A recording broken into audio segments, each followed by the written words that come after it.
Oh yeah, I do have to start that. And then I need this. What's up? Is it opening? I never know. We have a full... It's not. There we go. We have a full Subaru WRX. We are doing 20 on all the sides and the rear. And then we're doing 50 on the front windshield.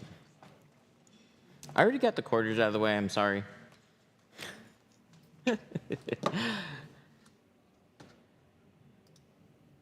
There, let's do that. TikTok, YouTube connected. Streaming is streaming. What's up? Headphones. Damn it. Ugh. We always forget.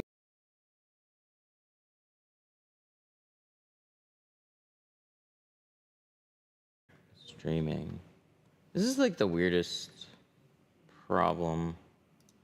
Let's see. Let's make sure. Let's just make sure. 1, 2, 3. Did it work? Did it work? Did it work? Did it work? Hey, it kept it. I think. Okay. Weird streaming thing. So if my headphones disconnect for whatever reason, it crashes the audio and the whole stream has to restart. It's really, really dumb. Ceramic is crazy expensive now these days. Ceramic was always expensive. But everything has also gone up in price. Just kind of the inflation way. All right, so let's get the key in here. I've already done the quarter windows because I can spend way too long on those. So those are done. Let's turn this on. So I can keep some of my sanity this stream. So we're gonna be doing the roll downs. Back window is cut out, and now we're demonetized. That's for sure. Let's turn that off.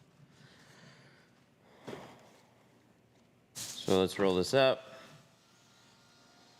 I don't know what we're gonna start with. We got the back window all cut out. We haven't cleaned anything else other than like doing the quarter windows. So everything is like mostly covered.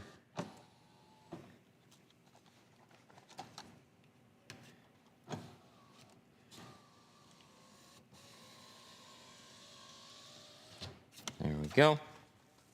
And then we'll start, let's do that. Let's start cleaning the back window off. It's been a minute. It has been a minute. And that's when the phone rings. Sorry, Roseville. Go to voicemail.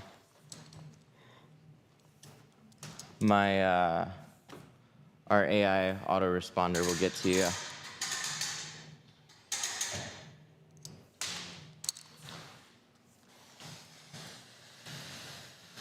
All right, so let's spray this one down. This has a third brake light that can pop out. It'll help to remove that one. No screws, just pops right out. Good morning. So we also are coming back from doing a class. So some important things are definitely scattered and all over the place. So we're gonna kind of figure out where that kind of stuff is as we go. Ooh, is that? Yes. We can have the backing plate on our scrub pad. So let's do that.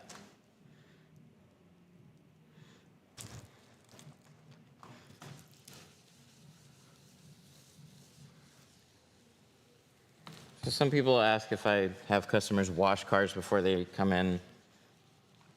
No need. Glass cleans up quickly. How do you remove old clear bra without damaging paint? I don't know. Steamers and probably paint-safe adhesive removers would be my best guess, but I don't do it. I joined a PPF group, though.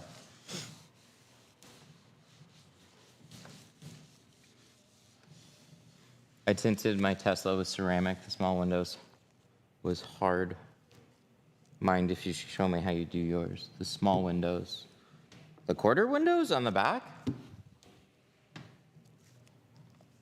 Those should be like the easiest ones. Unless we're talking about a different Tesla.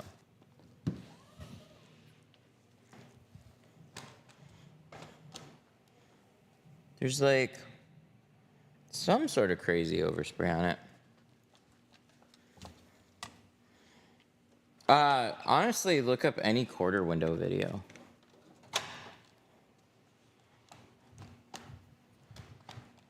We got a Subaru right now, so I won't be able to show you on mine.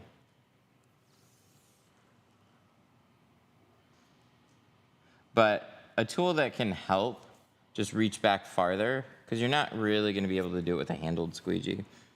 Just use a smaller squeegee that can reach back there. One that I like using is the Quarter Pro.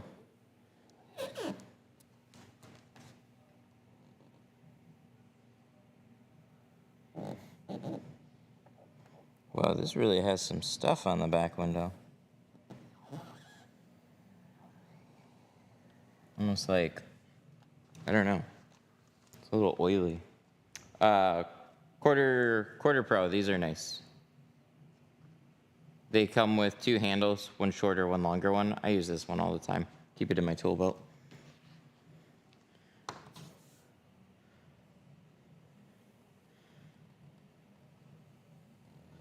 So we're gonna put this glass aid tape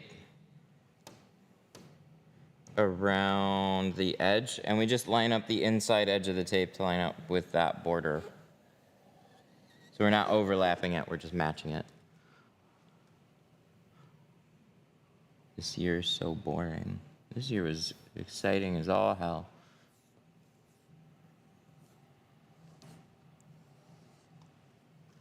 We got some fun stuff we've been working on though. All right, so let's pop this brake light out. Why is he doing the outside? Because we're weird. Ooh, you just need that little, there we go. See that? Then this slides back. This is something that they just don't do much anymore. But it was definitely like a Subaru thing. And Altimas did this. I think I might just leave this hanging back here. It kind of clips into a spot. You don't even need to remove it, but it just helps to get out of your way.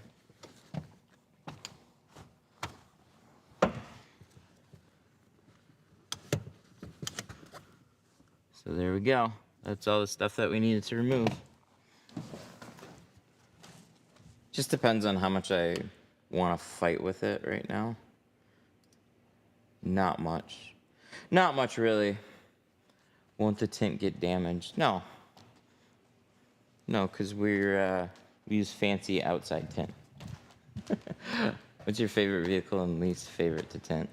Least favorite is old stuff, and favorite is probably a brand new Malibu, if they still make those.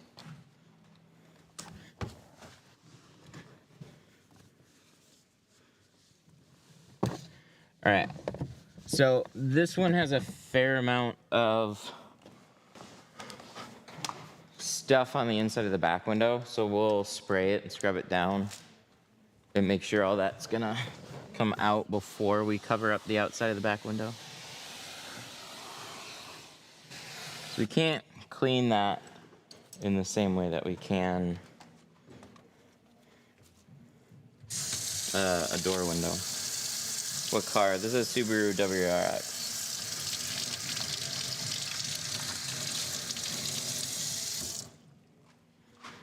'17, I believe.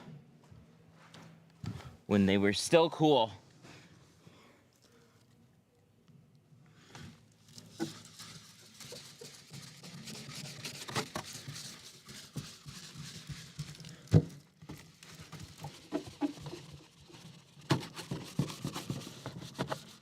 They still make the Malibu? That's good. I don't get enough of them. I haven't had one in a while. Makes sense though. They probably call here. But there was a time when we got like a lot of Malibus.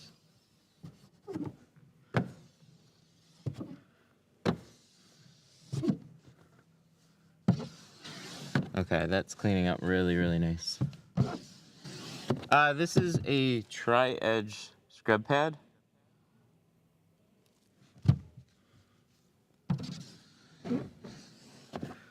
Cone tip or fan tip for the sprayer? Which one do you prefer? I prefer either one. I have one for one side and one for the other, just because I did a long comparison between them. If I had to buy one, I'll probably buy the cone tip, but they're both good.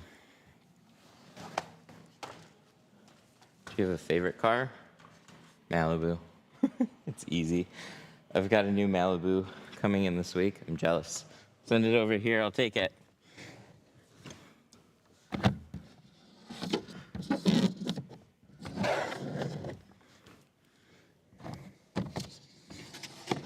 This Subaru is not bad at all, though.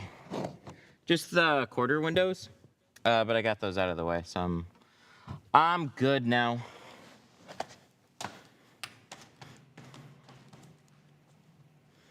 All right. So we're good. No, it's mine. Damn it.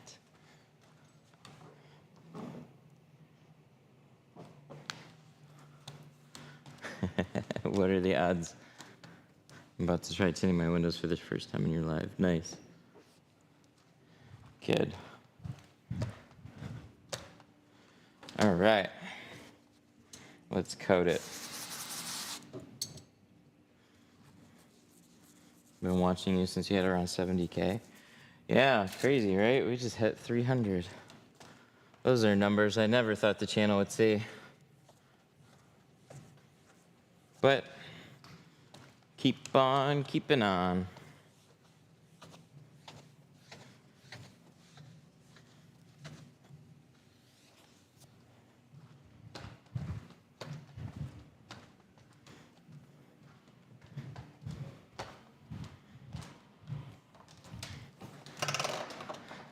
I tried tinting windows for about a month. Kudos to you. The side windows are no problem, but the back window is a huge pain. Ooh.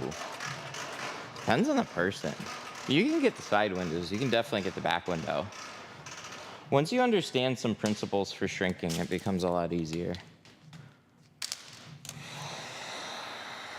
Why don't you use your plotter? Bruh, what is that?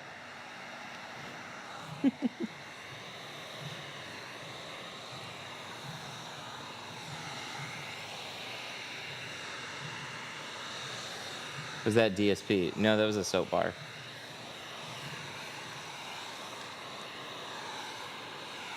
I like to stay well informed. Soap bars have been a thing that I've heard of people use for a long time. I still have a couple more to try out. They definitely work. But for my class, we still use dryer sheets. So they're good. I just don't think they're quite as good as a dryer sheet, but I have a few more I want to try.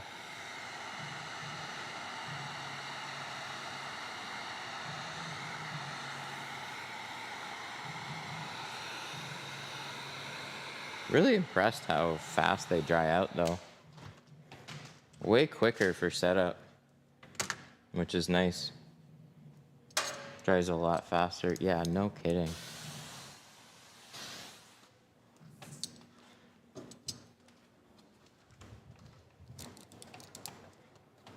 Like, I'll try things when I'm not live.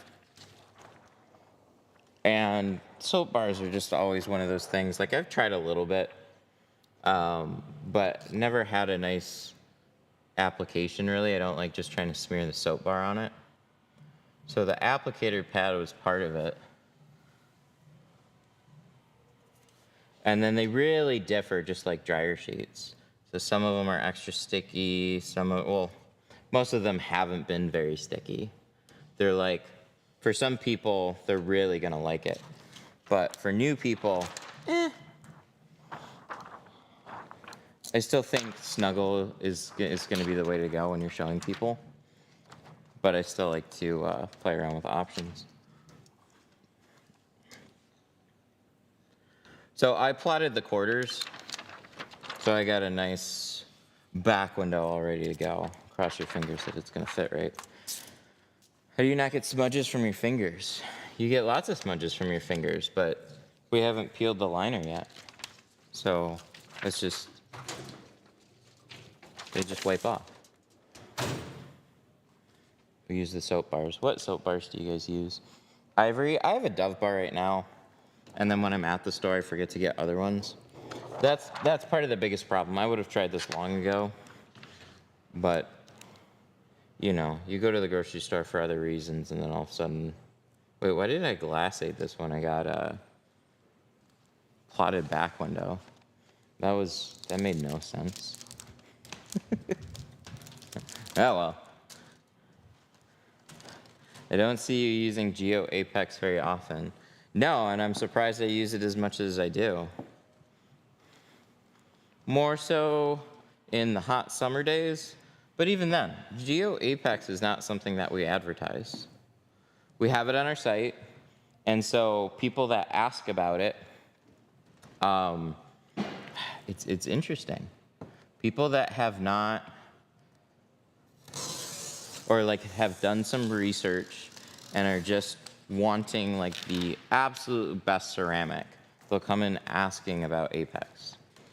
But when an average customer comes in and is just looking at options, and heat rejection one isn't even really on their radar, I'm not then going to try and throw too many options at them. Not unless heat is like a super big priority. But the difference between a single layer ceramic and a dual layer ceramic is small. So if you want to be on like the bleeding edge, that's where Apex is still great. And if you ask me what the best is, I'm going to say Apex because it is. But the ceramic films that we're installing now are going to take away a ton of that heat. So the difference isn't going to be huge at all.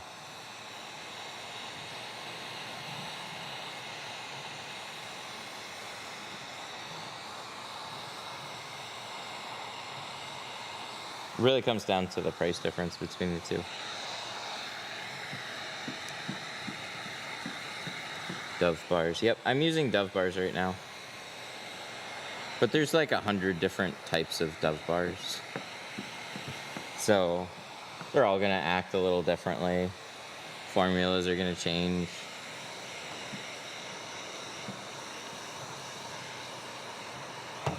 But some of them work really well. And on some windows, like honestly, the Civic I had last week, there's like some, it's just an older piece of glass. New glass is pretty okay. When the glass is a little aged and there's like overspray and buildup on it, and some of that still might be there, I'd like it to stick a little bit better. So I still like the snuggle.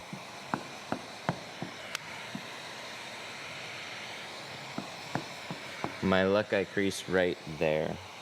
I'll tell you why. We always got to train this out of people.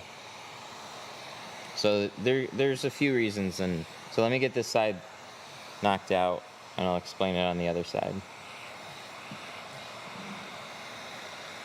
You need to stretch out your film as much as you can over the window while you're shrinking it. But it doesn't seem like you're stretching it, but you are. You're just like pulling it flat and forward.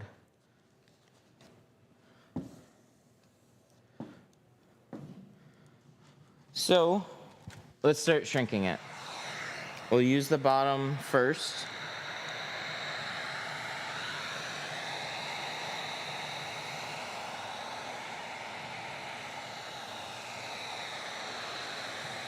So, big thing, you need to wait till your film has gone from this loose film here. See this area that wiggles? and see above it, this doesn't wiggle anymore. But you can see the pattern here. You have these sideways air pockets versus these vertical ones, and also this loose material between and film that won't move. So when it does this, this is flat. Don't keep shrinking it. So we're gonna push this up to that loose film area, and then we're gonna keep shrinking. So that's window tinting 101. But when it comes to the top corners, remember this.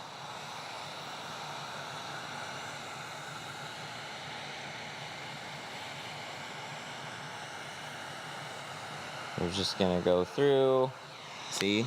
Now we went from having that loose film to, again, having these sideways air pockets, right?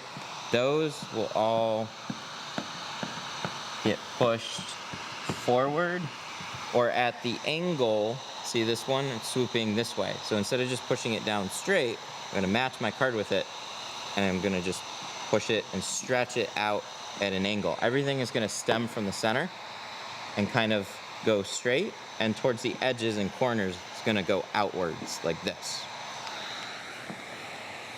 Imagine this is like a bed sheet. I'm stretching it over a mattress or something like that. This kind of goes forward, and then as you go to the corners, it gets kind of stretched out. So since we can't shrink on the sides, we have this pulled flat, and then we also flatten the very edge. Don't take 4 inches away, just the very edge. Straighten that out and flatten it against the glass so there's no fingers popping out the side. That all has been directed up into this loose film area. So this is what needs to be shrunk. But what's gonna happen is I'm gonna shrink about up to here, and then I'm gonna readjust this corner. And I might do that 2 times. It depends on how bad the corner is. But we're gonna shrink it like normal. Remember, it's anchored here. We're gonna shrink the film until it pulls nice and flat. So this is loose, and I'm not carding anything above there. And then this is where you have those little sideways air pockets. But as you push those out, we're gonna watch what they do. Match your card up, push it out. This one is starting to swoop a little bit in this direction. See that? Swooping a little bit more. Instead of just pushing it straight up, I'm gonna push it out this side. That kicks this up, and then I'm gonna readjust my corner and flatten it out. What a lot of people do is they'll start to shrink this, they'll flatten out a huge area, they'll start to shrink this, and then whatever it does, they'll keep trying to push back up this way into one big finger, and they won't take any stress away from that. So you always need to look at this film like it wants to get pulled and stretched out the corner, but you can't shrink out the corner. So you flatten these out, you shrink the film, and then watch what the patterns do.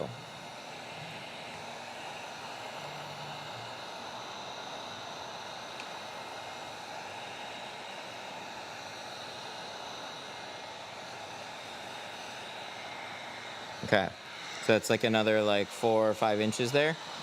So we're gonna just start carding this up and see what it does. Everywhere that is just parallel with the card, you just push that straight up. Always match your card up with what the film is doing. And then again, here, it's angled. Again, this swoop is angled this way. So rather than taking this and pushing it up this way, which would cause a lot of film to bunch together, and that's where you're gonna crease it. You're gonna loosen it up, flatten that out, and now this area is a little bit flatter, and you can continue to shrink it. It's just that little song and dance over and over until you work all that film and shrink it flat and stretch it out the corner area.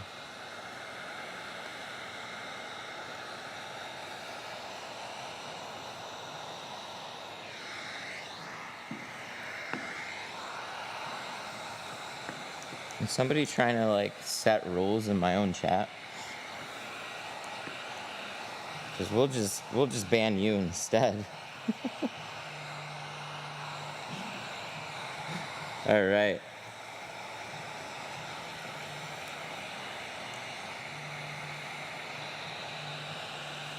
So there we go. Everything is all shrunk now. Hopefully that was helpful.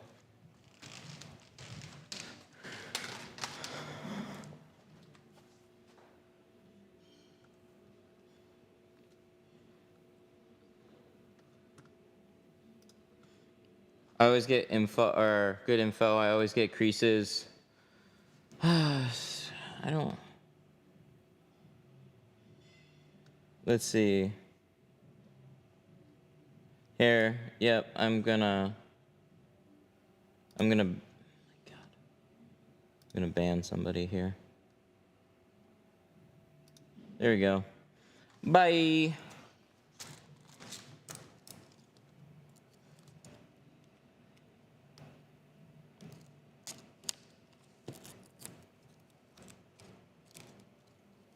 But yeah, that's the biggest reason why. There's a lot of videos that I have posted on my YouTube channel that, like, watch when I shrink. That happens, like, every time. Can I shrink tint with a torch? Yeah, absolutely. You can use any heat source if it's hot enough. It's just the hotter your heat source is, the more likely you are to screw things up. So if you're doing great with a heat gun, yeah, just get more heat, and then you can go faster.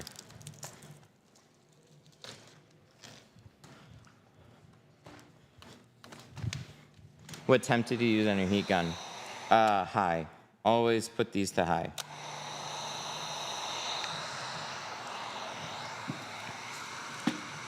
Too bad you're not in Illinois. We're not far. What are you using to shrink the film? Wagner heat gun. And then for a camera, we just got an iPhone. So what, iPhone 14 or something? 14 Pro? It does pretty well.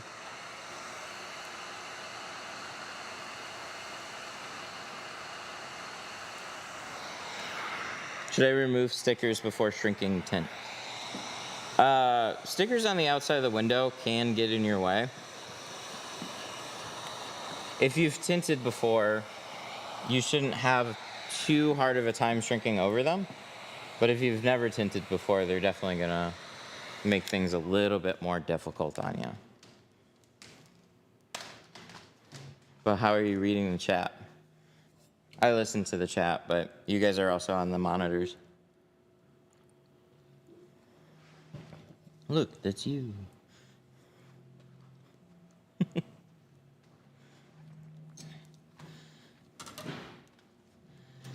What age should you start tinting at? Whenever you get an interest in tinting, go for it.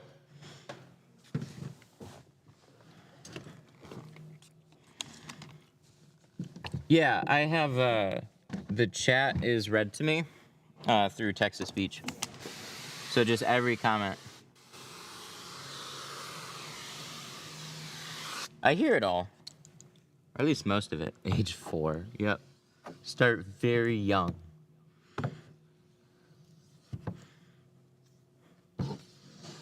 Actually, the earlier that you start anything, the faster you're gonna learn. You just learn better when you're younger.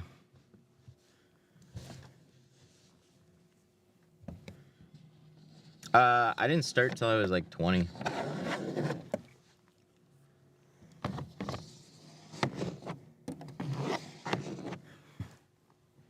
Doing this at 11.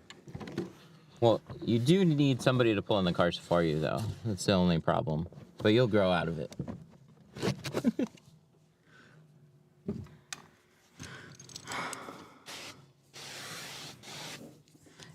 Yeah, we're using soapy water right now.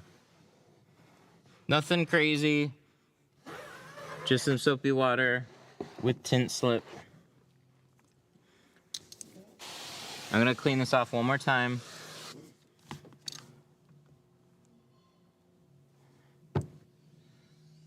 You don't learn better when you're younger. You absolutely do. You learn so much faster.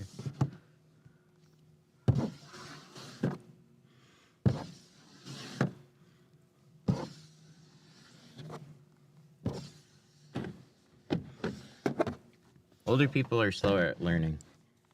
Like 100%. Anybody can learn anything. Younger people have a learning advantage.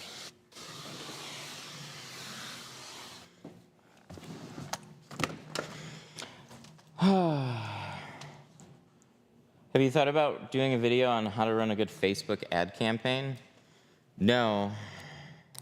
I just tried running an ad campaign, but there's some things that I would change.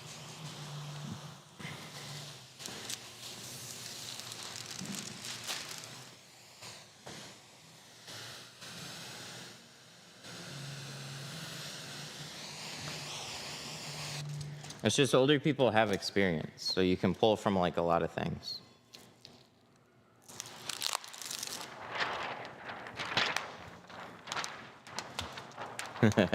Their brains aren't cluttered with a bunch of stuff. Absolutely. What does the ceramic tint do? It helps block additional heat that other types of films just wouldn't block.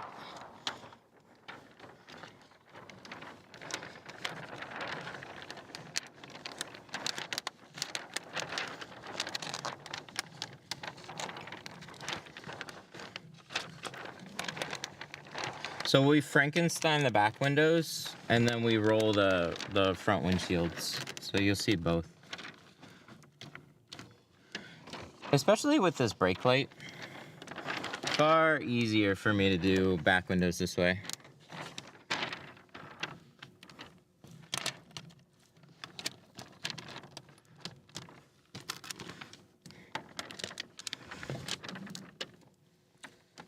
Window tinting business had a good video on an ad campaign. Nice, that's cool. I don't have a lot of experience running Facebook ads. I just got back into doing it like a couple weeks ago and I ended up shutting it off. I probably spent like $350 and I would change some stuff. I think I should have some type of like promo offer and just point to like a better landing page. Because I got a fair amount of click-throughs, just not much off of it. Also, Facebook ads are very different from Google. Facebook ads are like billboards. Google ads are people that are actually looking to get a service. So there's going to be like a intention difference and a price difference between them. Google's going to be more expensive.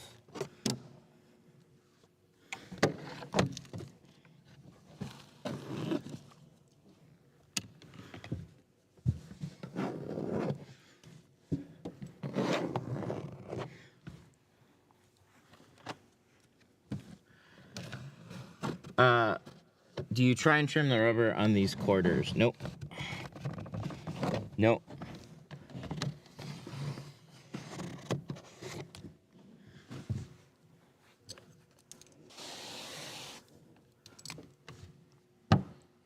But I did play around with some window spline and it worked out great.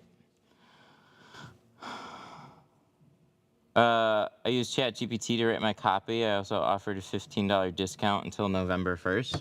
Yeah, I think you need you need some type of decent offer to go along with your ad on Facebook, but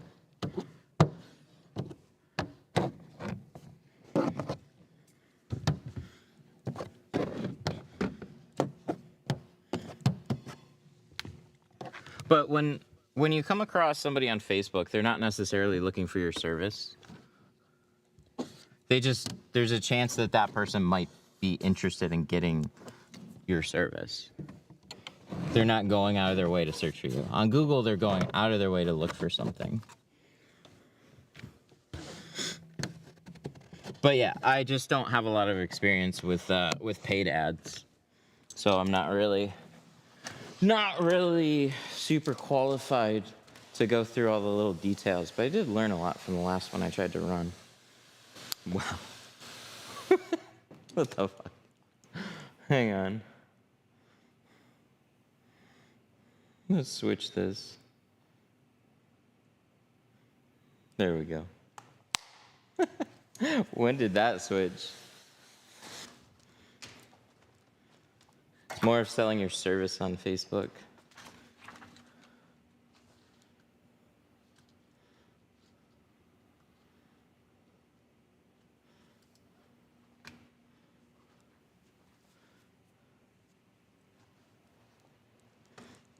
Do you wet your shirt before installing the tint? No.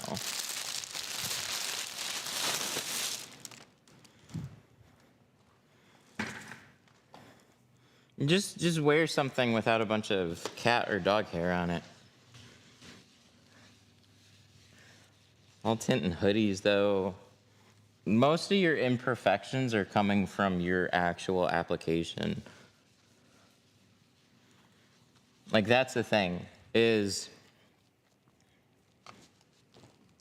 I can squeegee this off and clean it a bunch of times, and there's still gonna be potentially dirt if it's just not installed very smooth. And that's what a lot of people have issues with, is when you're first learning, you just have a very sloppy process. And in the, like, devil is in the little details.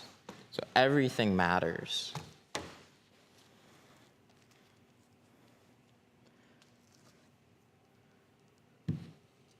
ChatGPT carrying your business. ChatGPT is awesome.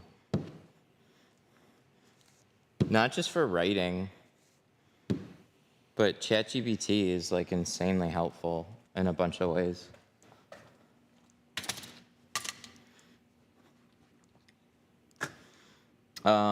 One second. Let me pull up something here.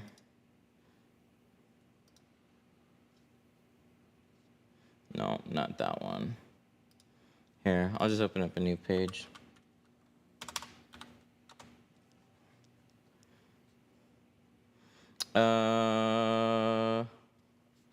There.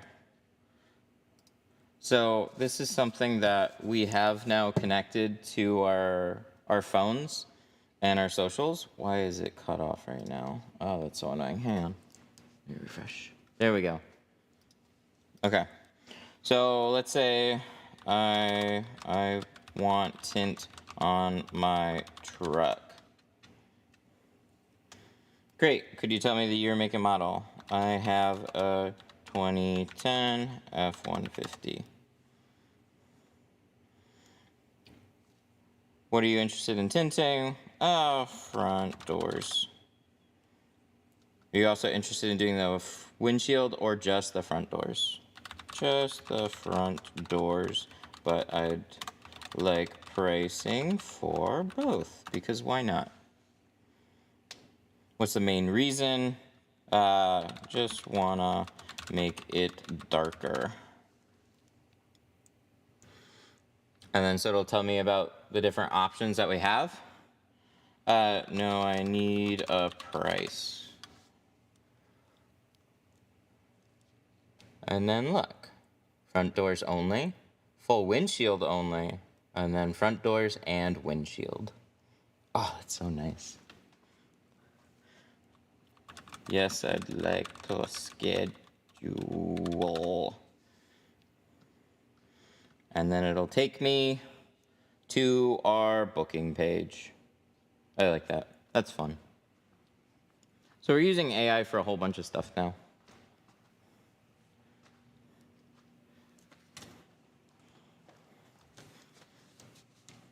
We're setting that up.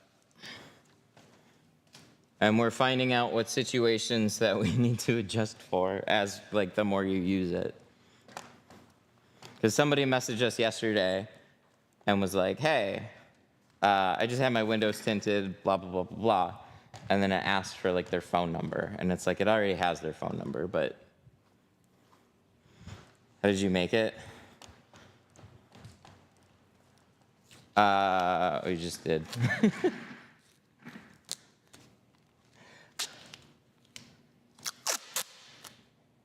More about it soon. Just somebody brought up AI, and I've got a couple fun things. Actually, is it going to? No, I gotta make sure it's set up. We could do a demo for people that are here, though. Matt is gatekeeping. No, not gatekeeping. It's using GPT-4, but we're working on our own system that connects it to everything. And those are like actually custom built tools.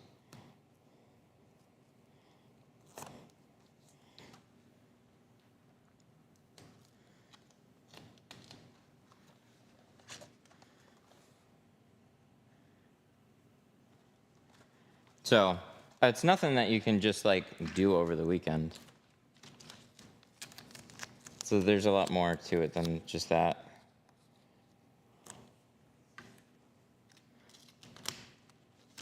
Where do you get the dashboard towel?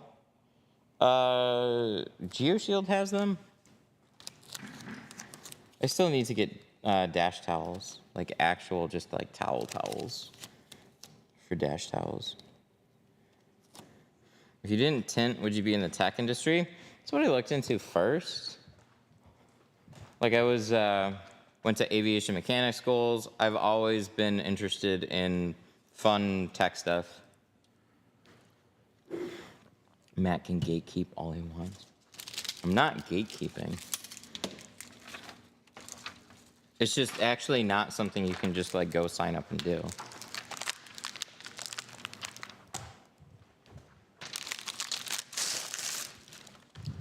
So, all right, let me think.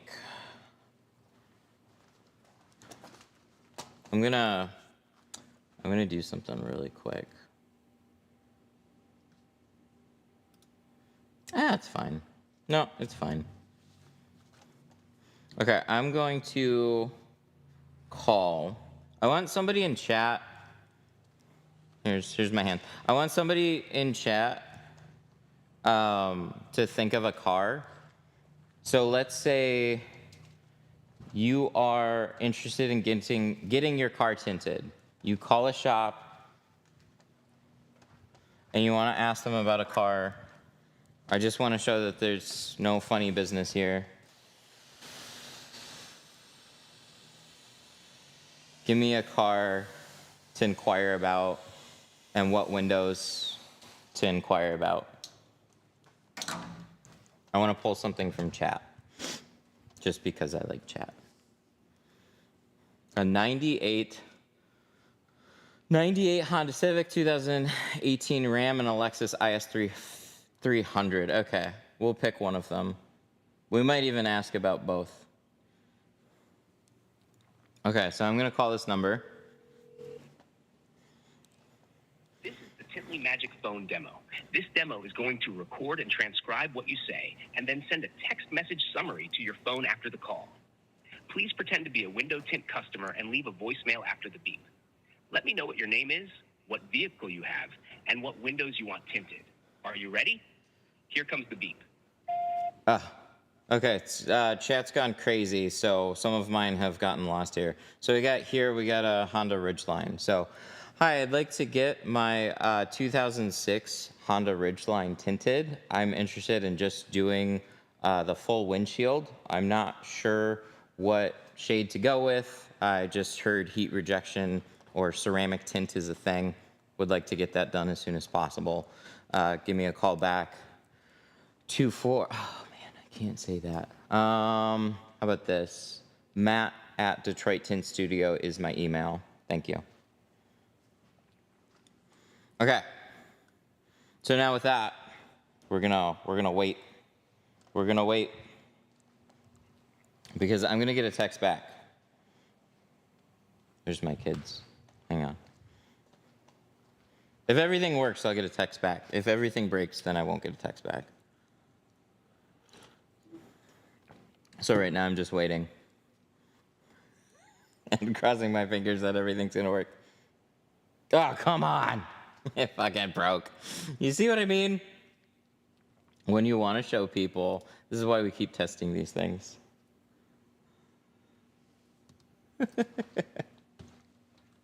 God damn it.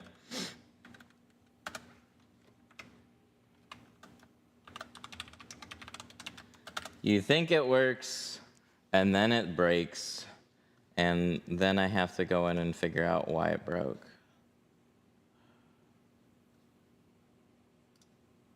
The actual demo broke. Why did it break? 1 second, I'm checking.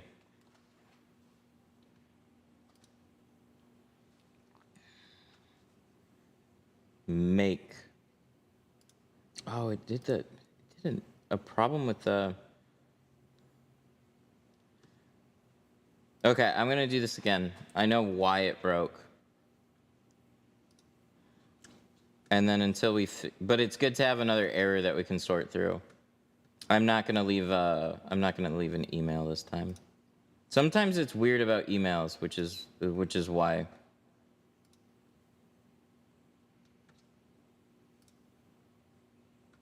Okay, let's do it again. Let me pull something from chat though. 2018 ZL1 Camaro, maybe, or 2018 Lexus IS 300. Let's do that. All right, we'll do this again.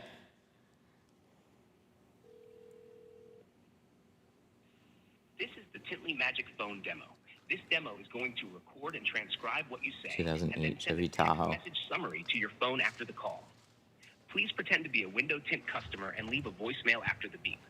Let me know what your name is, what vehicle you have, and what windows you want tinted. Are you ready? Here comes the beep. Hi, my name is Matt Blackmer. I'm interested in getting my 2008 Chevy Tahoe tinted. Just want the full front windshield. I just want to make it as dark as possible. I know nothing about tint. Call me back with pricing. Thank you.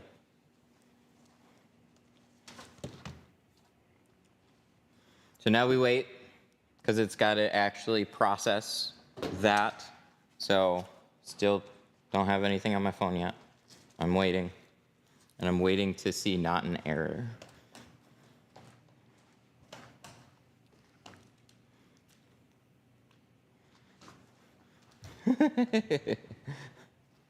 I have an 08 Tahoe. Hey, it worked. Okay. Hang on. There we go. Okay, so there it is.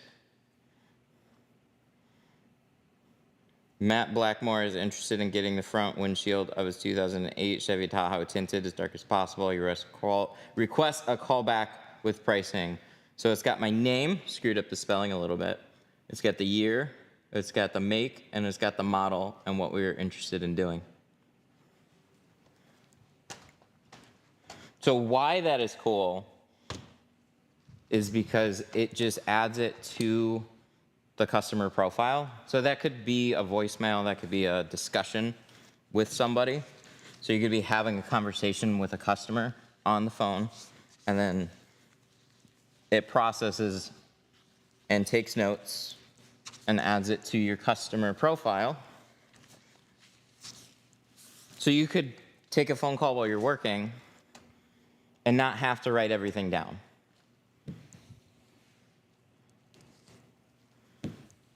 So from there, I mean, it is set up for text messaging too. So like you could do a whole bunch of stuff with it.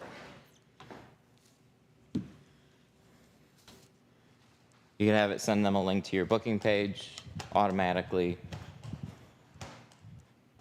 I don't know. You could just do a whole bunch of stuff. Let's say they didn't want to schedule.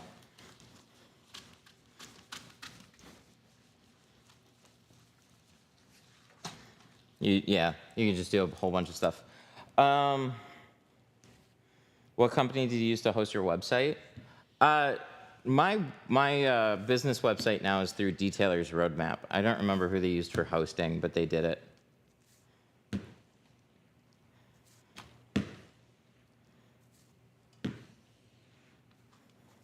Ooh, this got some glue down here. We'll definitely have to take some time and razor this off. But yeah, if you want to try the demo, I'll leave this number on screen. I'll put this number up. Where can I type? This way? No. Oh yeah, it's this one. 313 458 442 4420. That's the demo. So if anybody wants to call that and leave a voicemail, we'll see if it breaks or not. But you would get a text back as long as it doesn't break.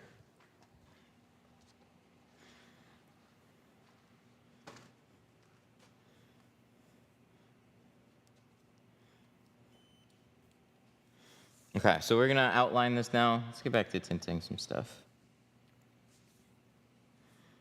I'm gonna outline this. I'm gonna clean off the inside, scrape it off. How much are you charging for this WRX? Everything with the windshield, 700.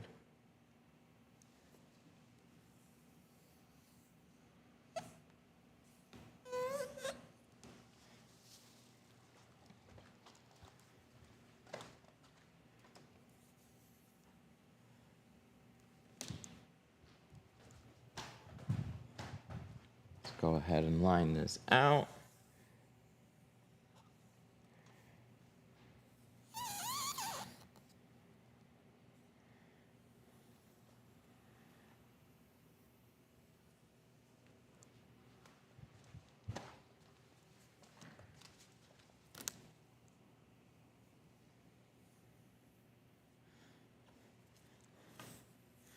What's the difference between GeoShield Nano Ceramic and the Super Ceramic? So, Nano Ceramic is going to be a term that can be used on any ceramic. So, nano just means small. But their regular ceramic, like Pro Nano Ceramic, is going to be a single layer, and Apex is going to be a dual layer. So, it's 2 layers of ceramic together.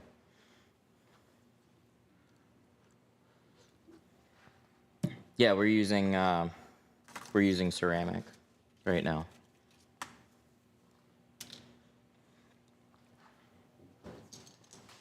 Okay, so we still got windshield stuff to do. We'll take it in pieces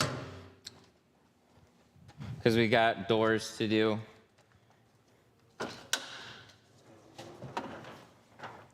I'm actually out of order. I typically do doors first, then I do the back. But what I ended up doing first was quarter windows, and then the back window. And then so I naturally go to the windshield, but I got to do doors too as well. So we'll get these done.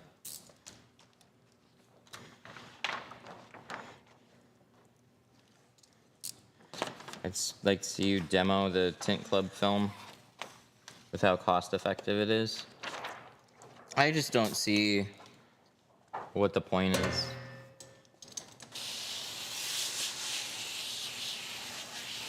Like, it's one thing to learn with a film that's cheaper and get started with it. But your film costs, even with a good film, is not going to be super severe. So trying to save like $100 or $150 or even $200 a roll is not going to impact your overall price per car significantly. I don't want to see another Subaru again. Well, that's what we got.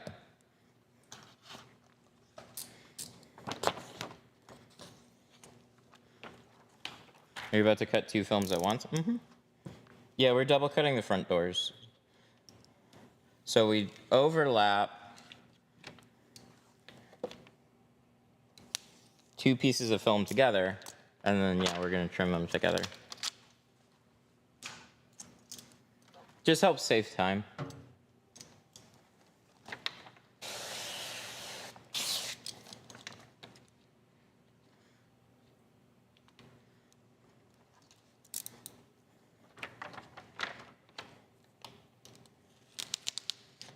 Why no plotter cut? I get a better cut hand cutting.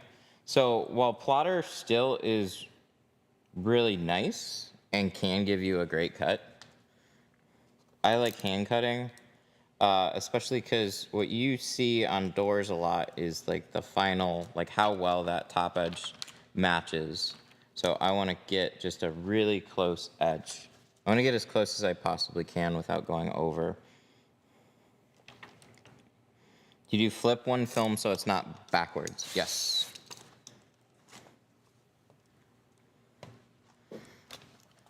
So one film is facing one way, and other one is facing the other way.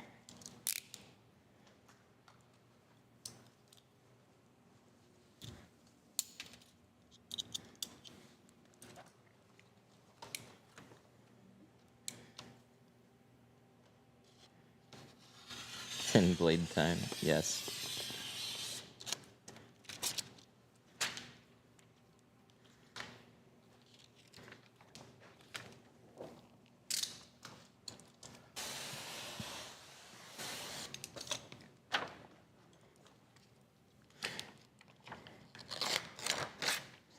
Matt is genius. I didn't make this up.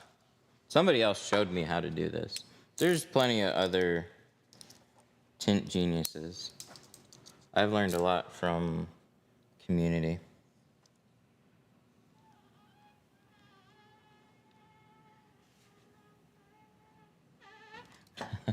I cut every one of my windows out one by one. That's what I used to do until I learned how to double cut. If you use a plotter, you can cut things really efficiently. But if you hand cut stuff and you double cut,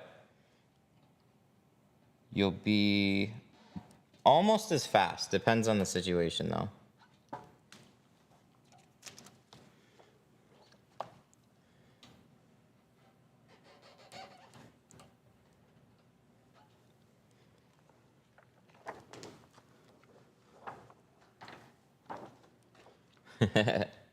Placing the 40 out of the roll and cutting it in half. That'll definitely make it faster. How long did it take you to become proficient? That's exactly how I say it too. I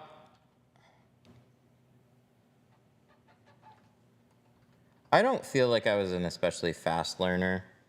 And also a lot of how I learned, like I trained with somebody, but there weren't as many resources.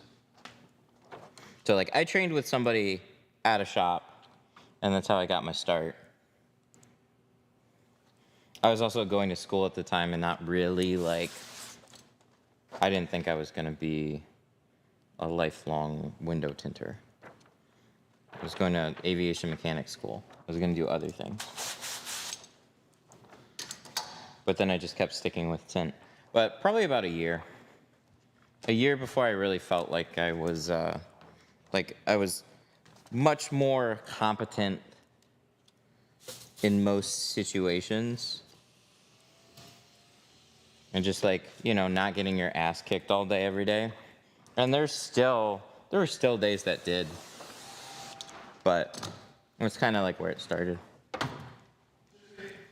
What's up? It broke again, but it should be working now. Yeah, it was the email, right? It's always the email.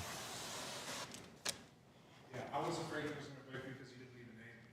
Because it was breaking without a name also.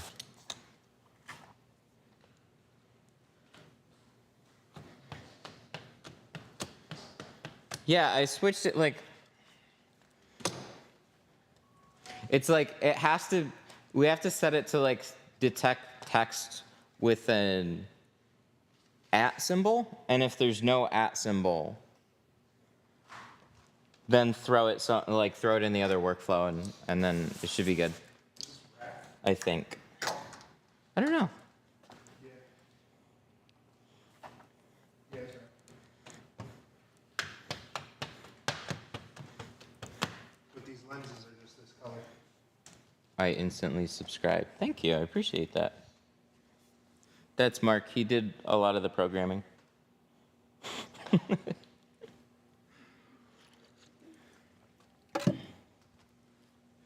I missed the roll. Did you fold it over on itself? Yes. Yep. So one piece, you put it on, so I do this for efficiency. I put one piece on normal, and then I flip the other piece, and then so you cut out mirrored patterns.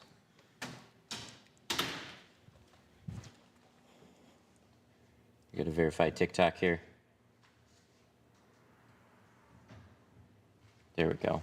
Drag the puzzle pieces. We did it, TikTok. We're verified.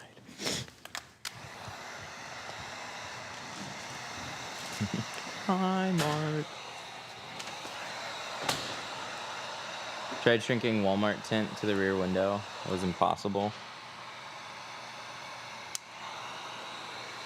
There's always little things with shrinking.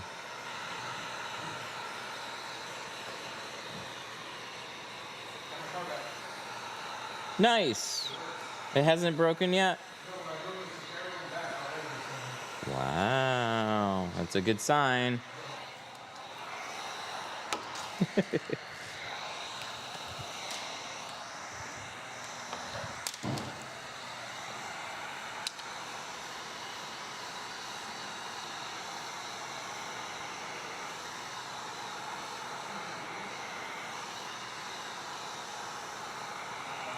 You can still shrink Walmart tint. Every tint is still gonna shrink. Even, I was kind of surprised, even static cling film. But some are gonna do it easier than others will. And shrinking, even with a good film, even with what I would say is an easy film to shrink, is gonna have a steep learning curve to doing it. So, that's what throws a lot of people off. They try it, they think it's the film. It's not, it's generally not the film if you just tried for the first time. What's the best tint material currently on the market? Nano ceramics, buttered, etc. Yeah, nano ceramics are gonna be the best. They're just gonna have the highest performance. They're gonna block the most heat.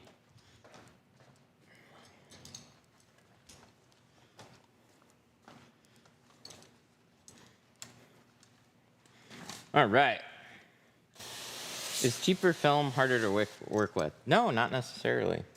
Cheap carbon films and cheap ceramic films generally do not shrink as easy. You could cut and install doors just fine, but I don't recommend them for shrinking.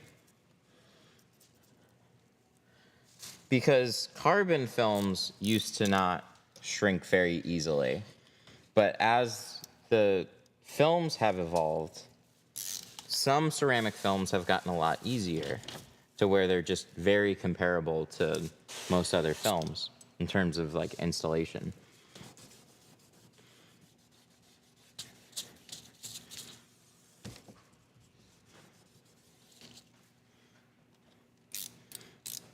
Yeah, they did drop the colored handles.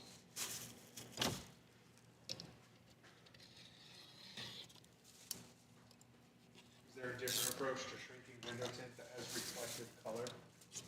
Is there a different approach to shrinking window film that has reflective color? Kind of.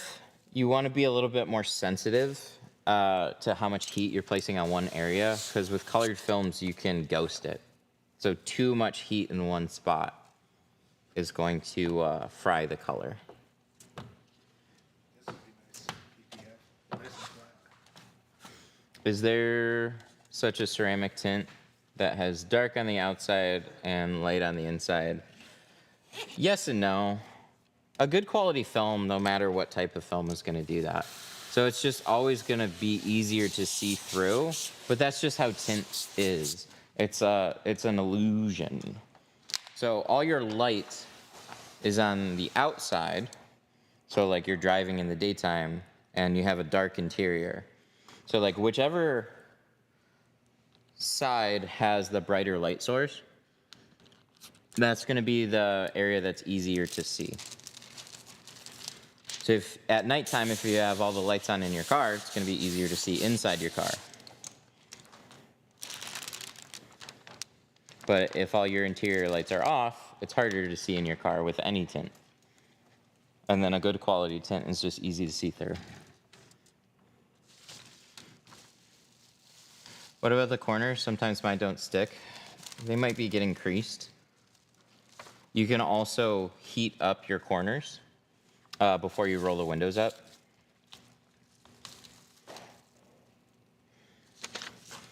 How did you pull the clear off so easily? I shift it between my teeth. You can either flick the corner with like a fingernail.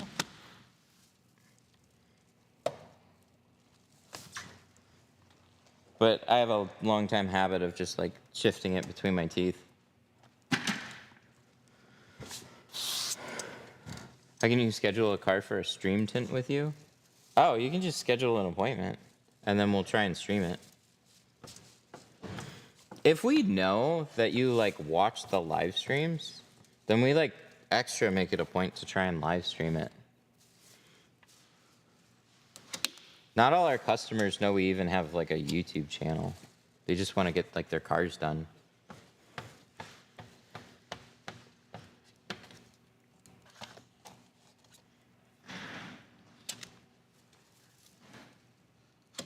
Okay, so if you set your corners down and they look good, but they're not sticking, you can always just wait a little bit longer, but you can also apply some heat and try and dry out your corners a little bit faster.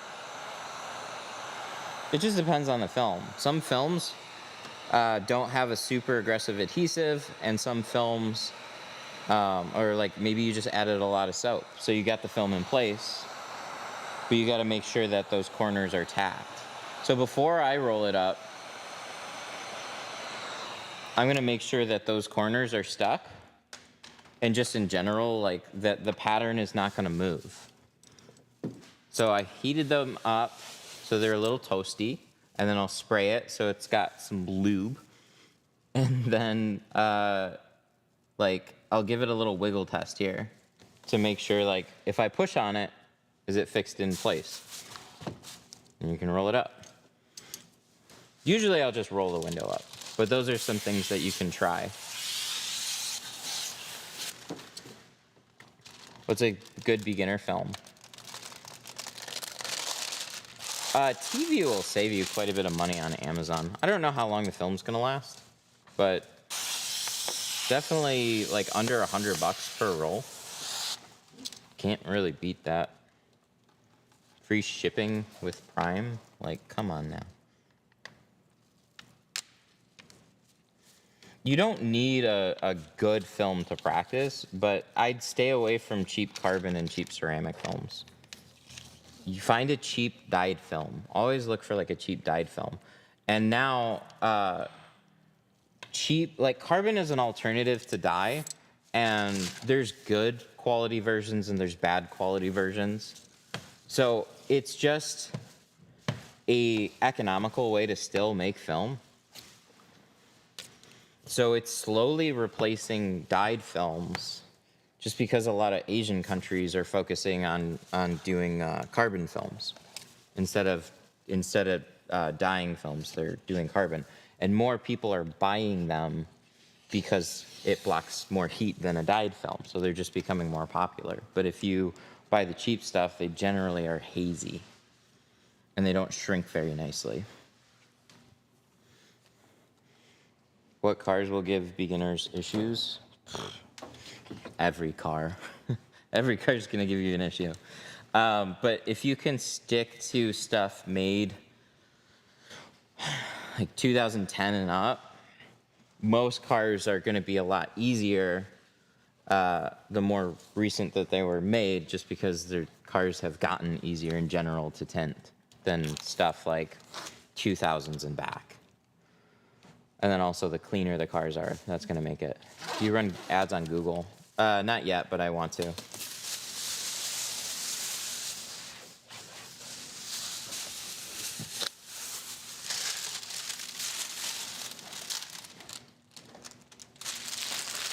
How many different razors do you use? Too many, because I'll drop one, I'll forget where I put one. I'll generally I only need to keep one for all the door windows, and then I'd use a separate one or two for the windshield, depending on the condition. But it really depends on like the state of the windows. So like, see, there's like this stuff down here that stuck to the window. If you go to the windshield, there's some other stuff down here, and then generally just the state of it. If the glass is fairly clean, you don't need many at all. But razor blades will start dulling out fairly quickly. All right, so let's cut these, and then we'll go do the passenger side. Like the cabinets? Thank you. What's the soap sprayer that you use? It's called the Tint Keg.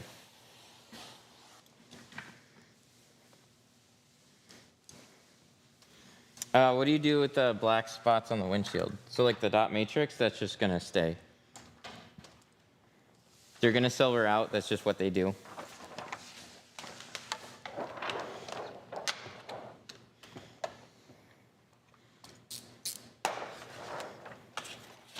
Are there any cars you can't do a one-piece back window on?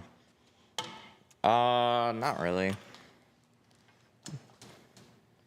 Film's just gotten easy enough to work with that you should be able to one-piece everything.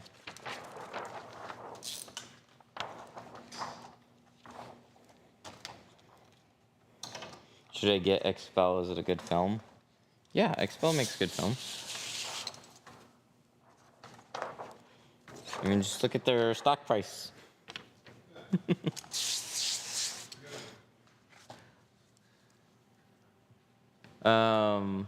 Split window Corvette. Yeah, sure. There's always an example you can think of. Usually when people ask those questions, they haven't really tinted much at all or anything. What's the best film for heat protection? Ceramic. Okay, so we're double cutting this one. Have you used Max Pro? No, I haven't heard bad things about them in a while though, so that's good.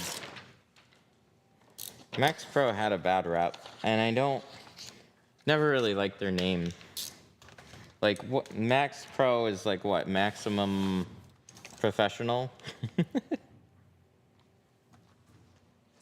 It's always seemed a little cheesy to me.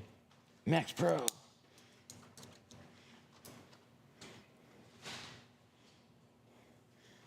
Lumar versus Expel. I don't know. I haven't used either one in a while. They're both going to be good films. Customers aren't going to notice the difference one way or another. These quarters aren't fun. Yeah, they're not fun. But they're done though. I see that. I did, I got some window spline. Oh. 10 out of 10 would recommend. It's like, For the top and the back? yeah. Yep. Yep. I'd get a thinner one, but, oh, it's so nice. And it actually keeps the dirt out of your window too, because it acts like a seal. So you wedge it in there, and then it keeps extra dirt from flushing into it. So I think your windows just turn out nicer. Is tinting really that easy? It's that easy. So easy it gets. I mean, we're just doing it on TikTok. It's that easy. How do you feel about edge films? I actually just tried, a student brought some edge film, and it was fine, but it was only their color stable film. Oh wait, no, that was Rogue, my bad.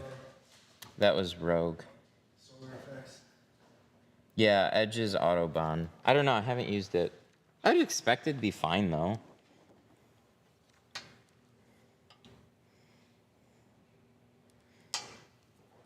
There's a lot of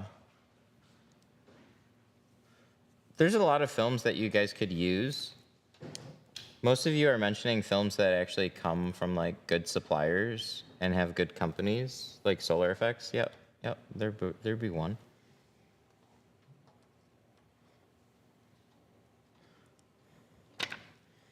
It's like the random, I don't know. You gotta think of a way to categorize them. But there's just kind of like these whatever film brands that just like pop up that have a super low price. So people ask me about it. And it's like, it could, who knows where it come from? It could come from SKC. It could come from AliExpress.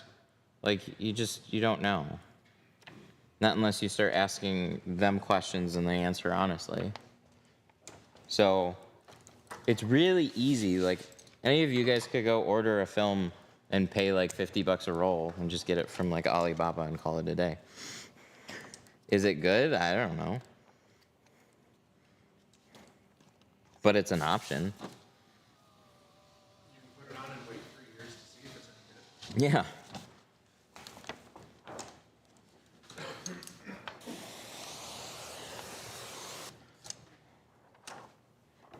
What's the best film to get on your car? Whatever's the best match for your budget. Some people just want a nice looking film. Some people want to add a little heat rejection. Some people are a little bit in the middle. We have options for all of that.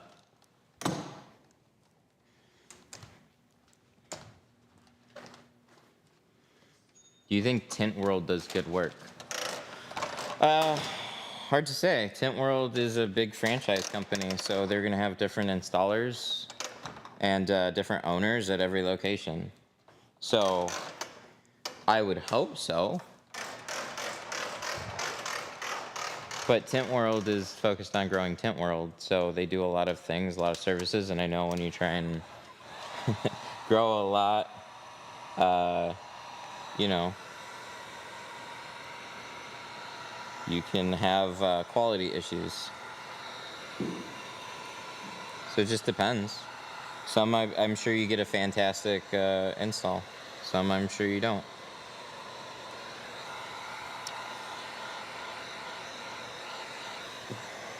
You know what most people don't ask about? Most people don't ask about the installer. They ask about the brands. They ask about the films. Yeah. It's annoying. I totally get it, but like so much of your final result, like all of your result, is based on whoever's installing it. It's not the film brand. That can play into the clarity and how long the film lasts, but the end result is the guy that's installing it. Did you see we got a code request for a Malibu? Did we? Yeah, I said ask and you shall receive because you were just talking about them. It was in 2024 too. Let's go. I'm just gonna say it like every 5 minutes. I want to tint Malibus, and then maybe we'll get more Malibus. Yeah, just in time for you to take off. What's your opinion on snap shrinking? It's great. We're doing it right now. It's very quick. Pull back just the bottom. Heat that lower area up. There you go. It's shrunk. It's ready to go. I have a 2017 Malibu. Let's go. I just want my days full of Malibus. What are we tinting today? A Chevy Malibu. Every day.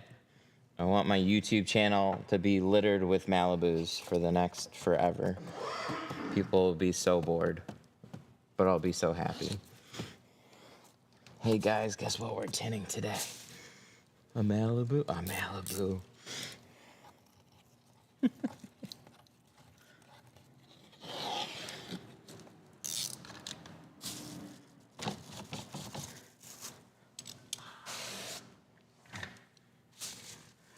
What's the difference of adding the heat gun to the tint and not using it on the tint? What? I don't. You're gonna have to retape that one. What are you doing? Scraping the inside with a razor blade? Mm-hmm. So we got a 1-inch razor blade. There is some black gunk down here. And just in general, if you want like the most thorough way to clean a window, it's you scrape the surface of it. Why add heat to the tint? So the tint is flat and your glass is curved. If you don't mold it to fit that curve, you're gonna have fingers pop up around the edges. Have you tinted the new Kia K4? You mean K5? Or did they make a K4? That's about to get way confusing. About as long as it took me to... No, I'll probably get that quicker. MKZ, MKS, MKT, that took me a while. They made a K4? Oh, jeez. This is the first of me hearing that they made a K4. I have no idea what it even looks like, but I'm interested. I just saw the electric Challenger on the road the other day. I didn't know those were rolling out yet.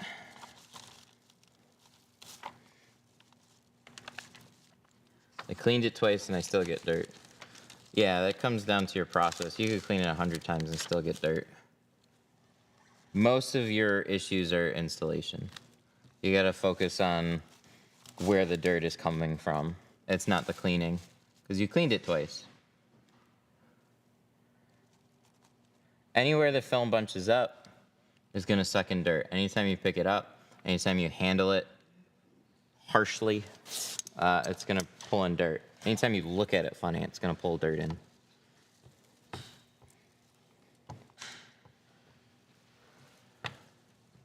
I believe it's the Charger and not the Challenger. I gotta look it up.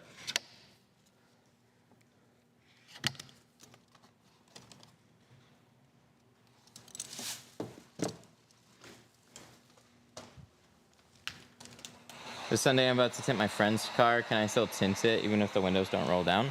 Yeah, it'll just look especially bad. Because it's difficult, because this is a seal, so you're not going to be able to tuck it up here. So the top portion is just going to be littered with dirt. So it makes it annoying, but yes, you could put tint on it. Also, if he gets his windows fixed ever and wants to roll them down,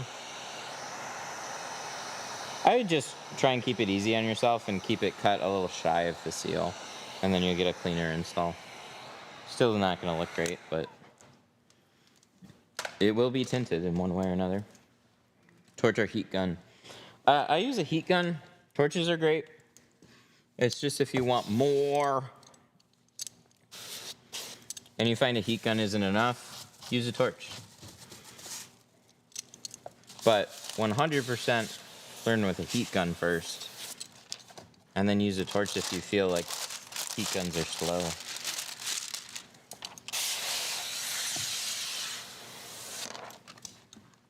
Where do you get the plastic sheet? 313tint.com. It's our door panel covers called Panel Guard. It's got overspray on it. Yes. I hate it. It's got quite a bit of overspray on it.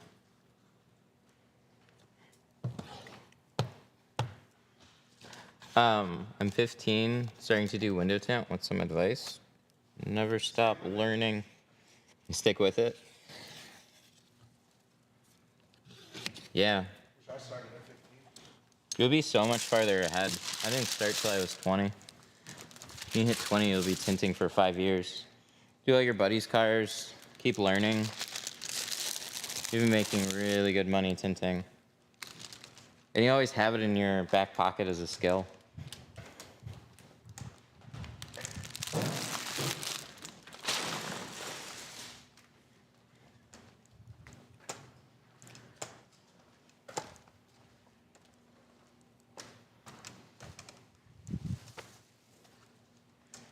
Is it soap water? Yes. We're using tint slip. Should get some.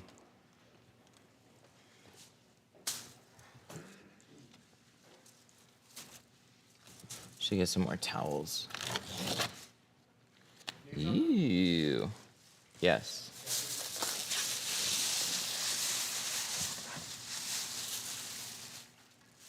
I'm losing my Band-Aid. Cut myself on a popcorn maker yesterday.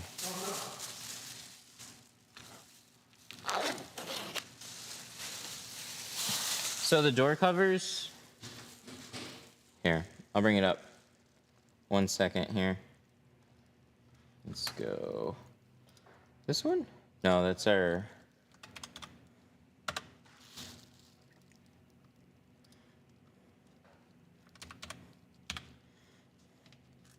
So this is the tape that I'm using, called Seal Guard. And then, what is it?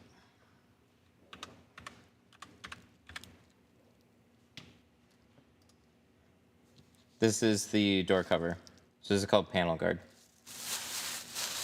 Does it keep the seal open? No, it's just the same tape that we use on the Seal Guard applied to a plastic drop. And then we put that on the panels and it helps keep that kind of stuff dry. The Seal Guard is the tape that I just pulled out of the side seals. The side seals can be really dirty. And so you can take a towel and you can clean them out. There's still dirt built up on there. Seal Guard is a quick way of covering up your seals and masking them off.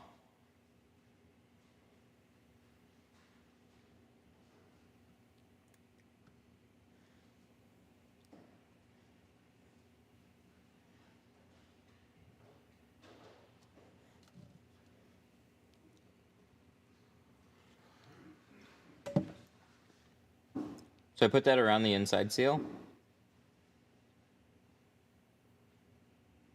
I'll do it on both, and then when we roll it up, it keeps that dirt from the side edges out of your tint. And then after you're done, you can just peel it out.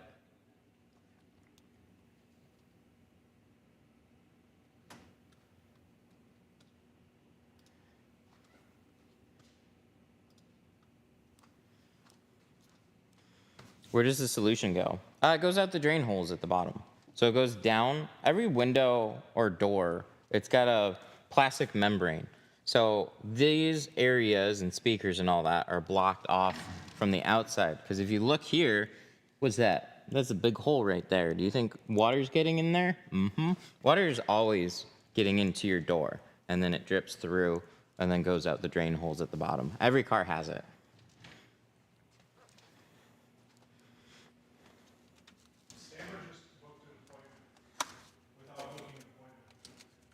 What do you mean without booking an appointment? Like, somebody said next Saturday, the 26th, and it says, I'll go ahead and book that for you. Is there anything else you need help with? And it says, you're welcome. If you need anything else, feel free to reach out. See you on the 26th. Well, I would follow up with them and say, hey, it's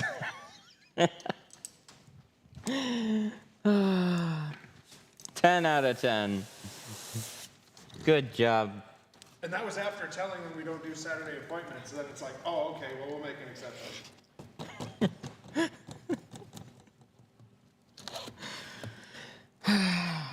I wonder if there's some bit of a difference since I've changed things a little bit. Like, I haven't messed around with the prompt, but I did change the subscription tier. Like, that's when it started sending like that whole wall of text instead. I don't know why it would, unless it's just like, because otherwise we're using our API keys, and it's going that route. But I don't know why it would be different going through them, but hey, if I need to change things, I will. But that's when I noticed things started acting funny. But the widget's still fine, so.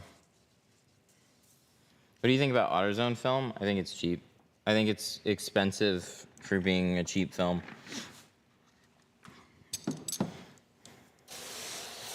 Those films, they sit on a shelf. They have to have individual packaging. Like there's actually a lot of little things that add to the cost. So like you get a really cheap piece of film and you pay more than if you just bought a bigger roll of film. But it's accessible. Like you can just go get some and try and tint your doors. That's the point. It's not really expensive, but price per foot, it's very expensive. It's actually more expensive than like a nice ceramic if you just calculate like the square footage of it.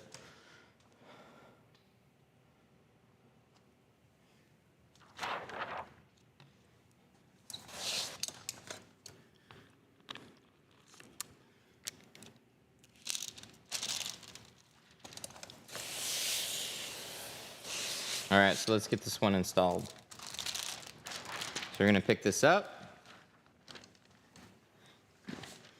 We're gonna start with getting the taller edge up on the window, or just one side, pick a side.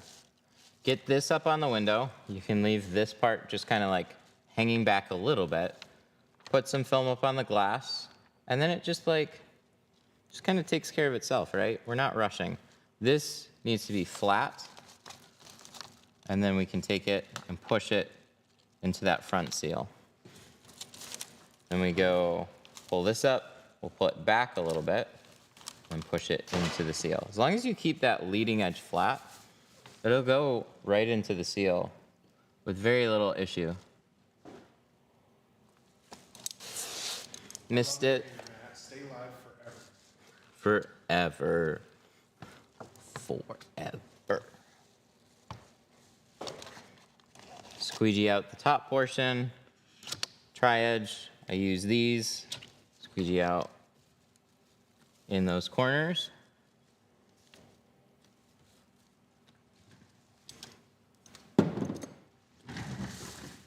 How far down do you roll the window? Just a couple inches. I just want to expose that top edge. I'm trying to give myself as much space to work with when I'm installing it.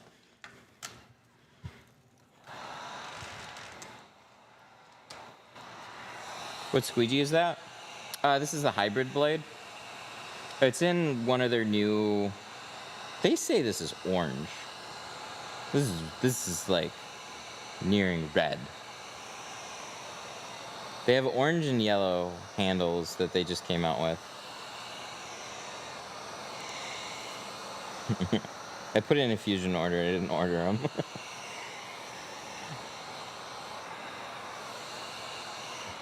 I want them to do some different colors. Other than that, they're like ketchup and mustard vibes.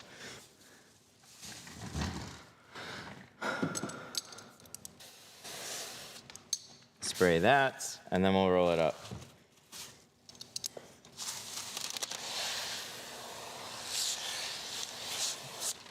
Wash that down. We're gonna pull out our liner, and then we're gonna wet the tint and just give it a quick flush again. Tuck in one corner, pull the seal back, tuck in this other corner, lift up the film.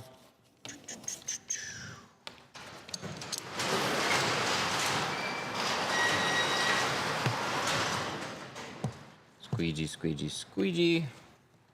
Pull the seal back, squeegee, squeegee, squeegee.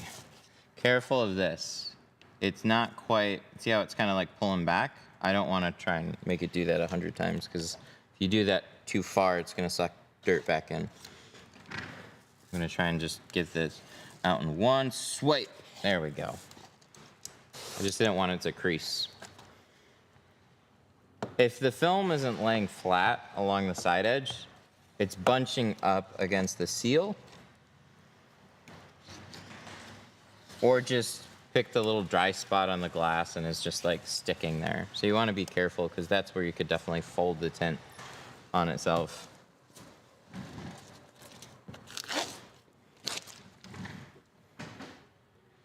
Then we're going to peel this out.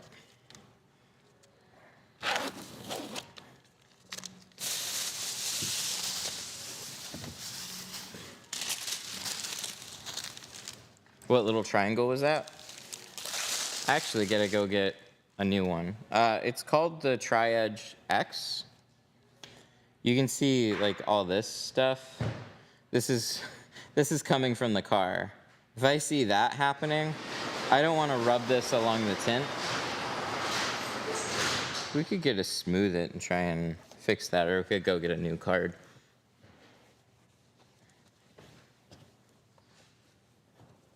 How much does it usually cost to get windows tinted? We would do all the sides and the rear starting at $290 for everything. So, not bad. It just depends on like how many windows and how much, what kind of film you want to go with. Here, let me just get this off here.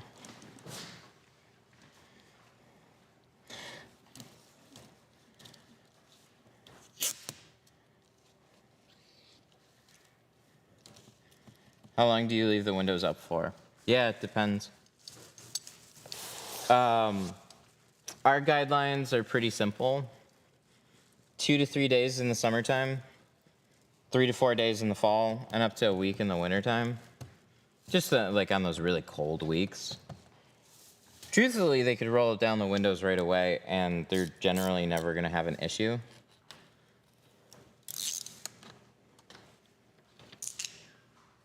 But the film itself will definitely take time to dry out. But just because you roll it down doesn't mean you're going to have an issue. Do you guys have mirror tint? We do for architectural, yes. We don't have chameleon colors, but if you wanted like a chrome look on your car, we could absolutely install a reflective architectural film on it. That would be fine. What's the best, cheapest tint to start? I always suggest like T-View off of Amazon. Just find a cheap dyed film. Don't get a cheap carbon film, get a cheap dyed film.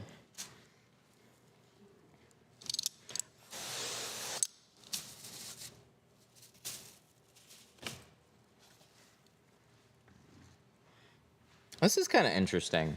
Okay, I want to point this out really quick. Because this looks like the film, and it's not. So I'm going to roll this window down. I'm going to clean this off a little bit more, but I just want to, like, look at this glass. It's got, might be a little hard to tell, but it's got quite a bit of yellow in it. And it's making my film look, like, especially different. Yeah, it is really yellow. So I'm going to put the film up here. So this is the actual, like, tone of the film, and then this is the tone of the film with the glass. You see how much that changes? Crazy. Glass will impact the final look of the film. Some Toyotas, some Subarus, just they're a little strong on the color. But that's this is a untinted window. You can just see how much yellow there is in that door. You don't notice it near as much when it's pulled outside.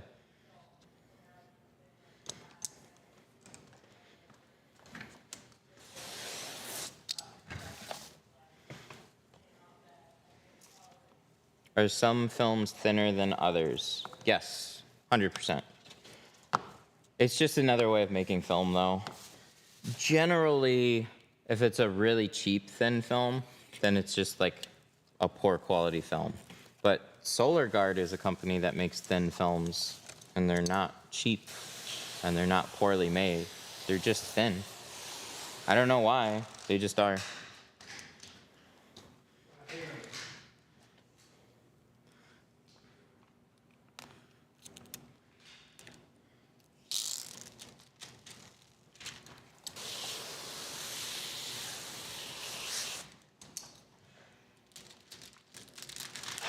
What's wrong with Amazon carbon tint film?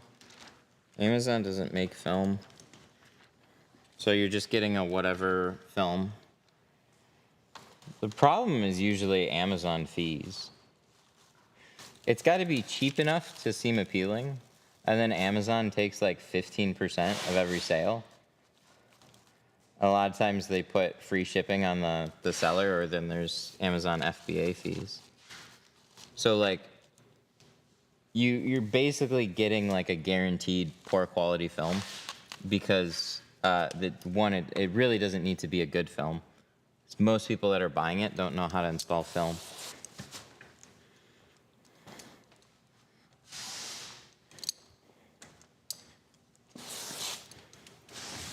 Also, people can just do like super simple returns and just say it's the product's fault.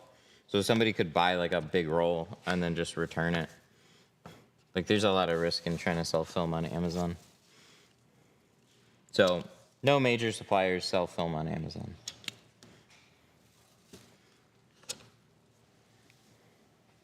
It's kind of like selling tint kits. It's like you can find a super cheap film and just sell tint kits. And you can say it's amazing 3M film. Nobody's gonna know. They're just gonna have to take your word for it. Is there a big difference between ceramic and regular? All the difference is gonna be in the amount of heat that it blocks. So a regular film looks good,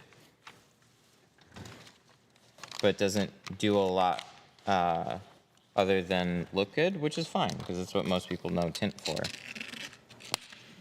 Ceramic is going to block a lot of heat. But that's where those differences pretty much end.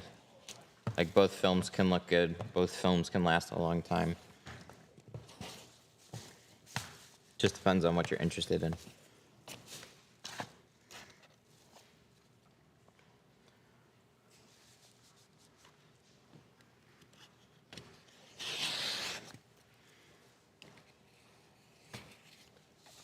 Here we go.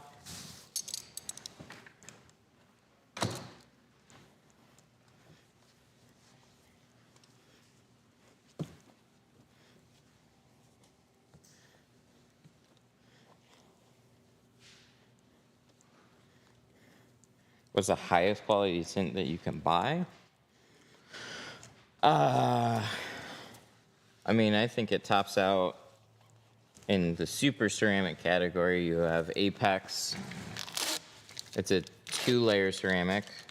You can definitely spend more on film, but you're not necessarily going to get a better film.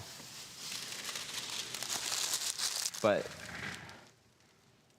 there's going to be some suppliers that aren't gated and some suppliers that are.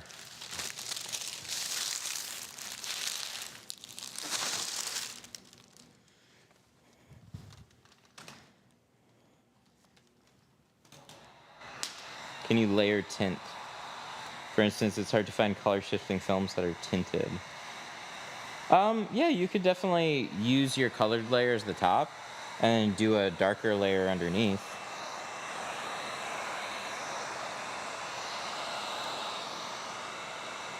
Should be fine. Can't guarantee that you aren't going to have issues, but generally, like, if somebody got their car tinted and they wanted to go darker, I would absolutely put another layer over it.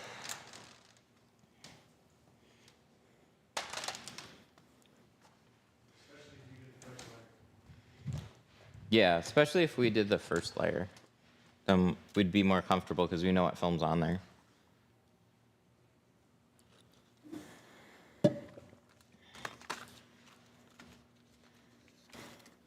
You could learn a lot if you just shove a sock in your mouth.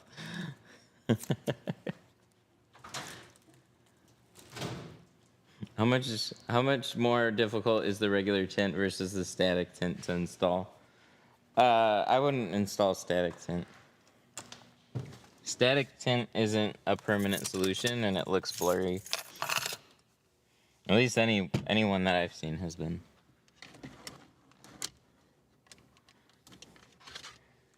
Have you ever shorted out a car? I've caused a few issues. I've never caused any car breaking issues, thankfully, though. I have broken a few windows, though. Any tips why fingers keep getting inside? You need to shrink your film.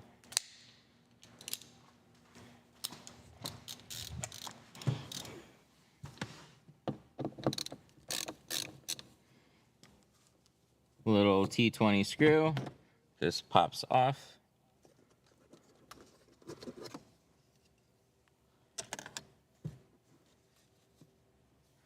This is goofy. There's no plug here, but we can get this out of the way. So you can take it and put it up here. And it'll actually stay. Thank you, Subaru.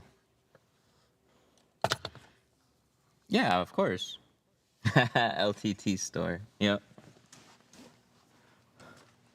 I'd say it, but I'm pretty sure I'm gonna get flagged by TikTok for whatever reason. TikTok doesn't like you saying anything outside of TikTok. They're probably gonna stop.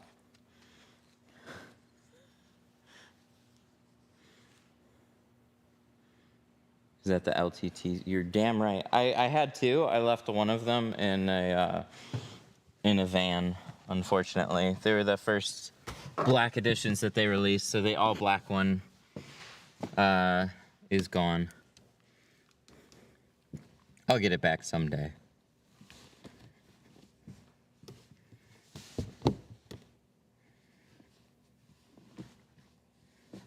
Okay, so we're gonna take a towel, and whenever you tint a windshield, you want to take a towel and you would tuck it up into the dash. This is gonna act like those soak ropes. The ropes are still awesome, but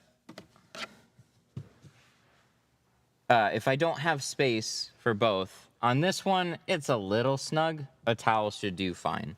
So I'm gonna tuck the towel in there and call it a day. Ford windshields, yeah. The two that I broke are Fords. Funny enough, neither of them was an F-150, but I did it in a really dumb way. So there are two types of Ford mirrors. One of them is easy to remove. Well, there's three now. But one of them was easy to remove, and the other one is very difficult to remove. I didn't know an easy trick for getting the easy mirror off. So what a glass shop said was they're like, yeah, just take it and just peel it off of the tab.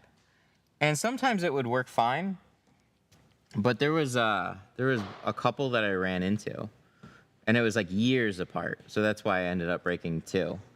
What one of them did, I looked after, and it had a aftermarket piece of glass in it, but I went to peel it off, and it just tore a chunk of glass right out of the windshield. And then later I did that on a Mustang. So like an older Taurus and a Mustang, both of them I ruined. That was not a fun time.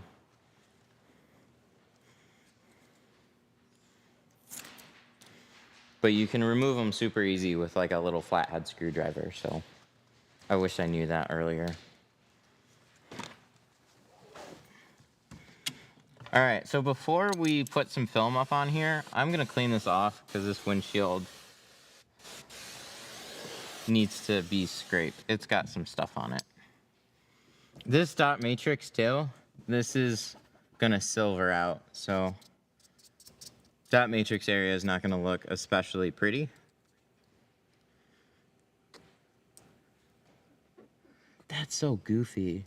They put the black border inside and then they leave the dots on the outside. Why? Just laminate the whole thing and then it would be beautiful. Yeah, this is soapy water.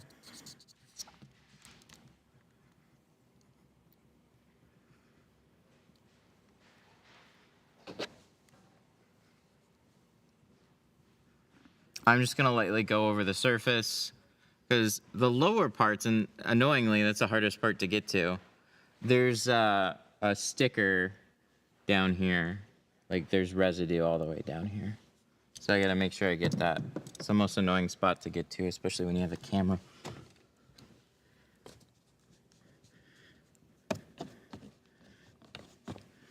New BMWs with the dots inside. Somebody in engineering paid attention.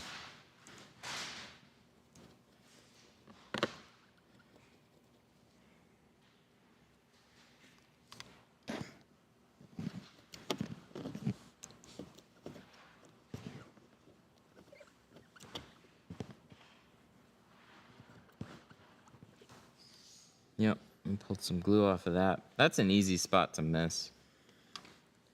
You'll have the whole thing tinted, and then you'll do the lower corner.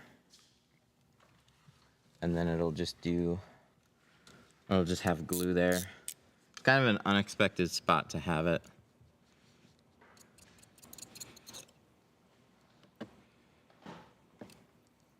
Let's just make sure this is all scraped.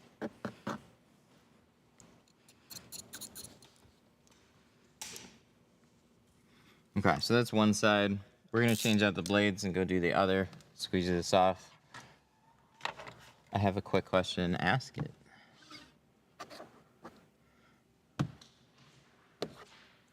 I'm new to tinting. How do I get the fingers on the bottom to go away? More heat.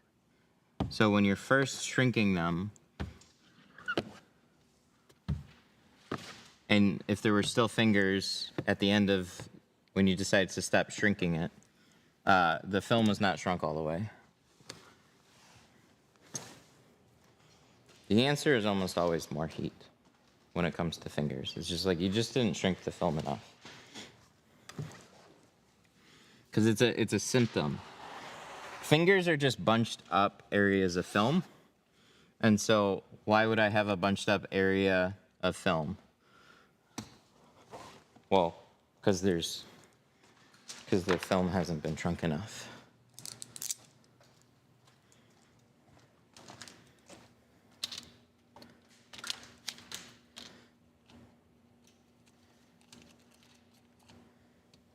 When people tint their windshield, what do they do with the inspection stickers? I don't know. It depends. We don't have them here, so I don't know what they do with them. I see some states they'll just cut holes, which is like super ugly. Some states they'll remove them and reapply them with like a static cling, which is what I would personally do. Is I would remove them as long as they're not like paper stickers. And then I would stick it to something else. So like this is an example of a not paper sticker, it's a vinyl sticker. So I would remove it as gently as I could, and I would put this on some type of static cling, so then it wouldn't stick as aggressively. But then you could still place it on the windshield or wherever you needed your inspection stickers to go.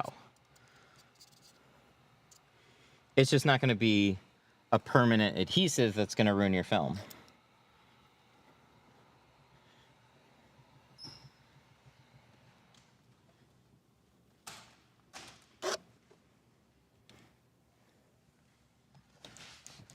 You could use a PPF piece. Yes, you could. A little expensive, but you could.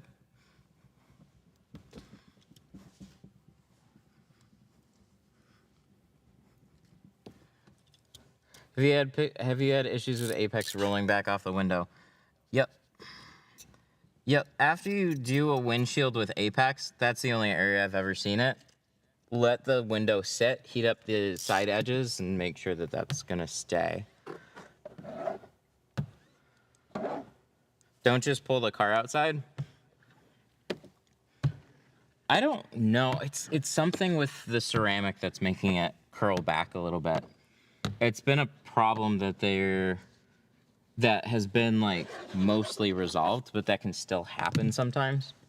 It was really bad when it was first released. But the weird thing is, like, it uses a good adhesive. It's got the same adhesive system that their carbon film has. Same adhesive system that the C2 ceramic has. And you don't have any issues with those films. So I don't know particularly what it was. They said it was something with, like, the hard coat curing or something like that. It just needed more time. But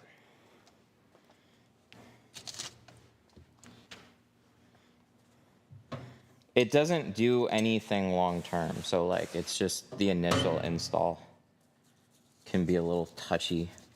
I don't make excuses for films. That was really annoying when that first happened, but it's just needs a little bit more time. But I have it on my car, Actually, both my cars. And done it on a bunch of other ones. That was the only issue I ever ran into, and it was only ever on the windshield. Any tips on removing leftover adhesive on the bottom of the front windshield? Can't get my razor in there. Use a razor extension or use your knife. You could probably find a razor blade extension at like a local auto parts store if you need to get one like right away. But they make razor blade extenders so you can reach down farther. I'll usually just take my knife and tilt it. So extend the blade farther out and tilt the knife. Should be fine. All right, so we need some films. We actually just need this film. That was convenient.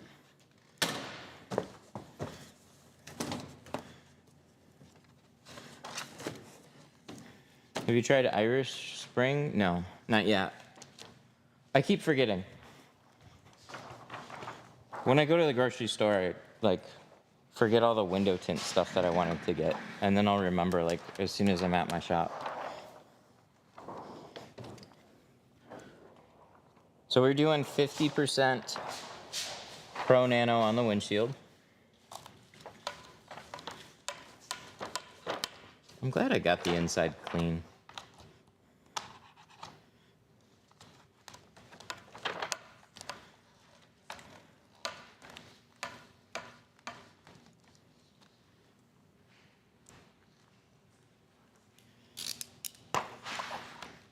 Turn this off. Best film to start with. So if you're looking for a film to install on somebody's car and like leave it on, then I would just get half rolls of Pro Classic.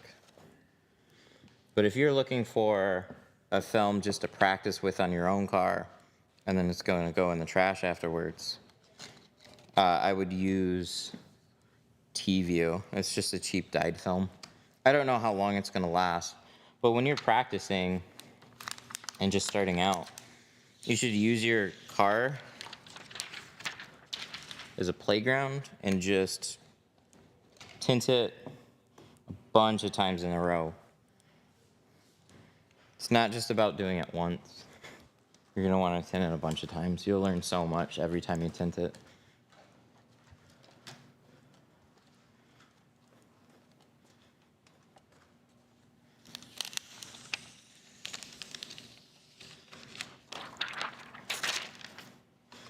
Any advice for curved windows? There's nothing that I'm going to be able to just tell you that's going to make them easier. Curved windows are just difficult because there's more curve, more film to be shrunk, go slower. Pay attention to the patterns. See, it's really like generic whatever advice.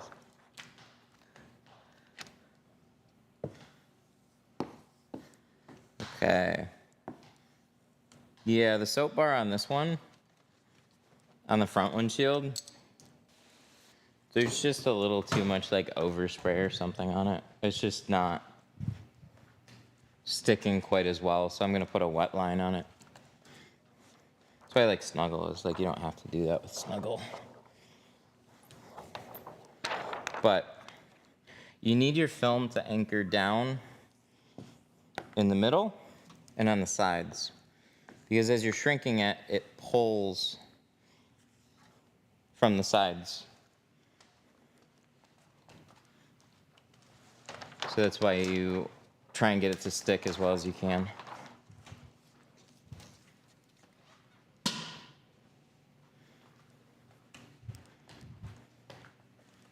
All right, so heat gun.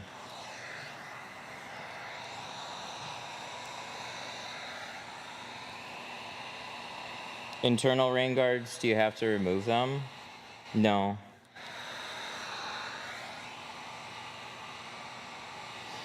If they're the WeatherTech ones that go down the front edge of it, I would remove those.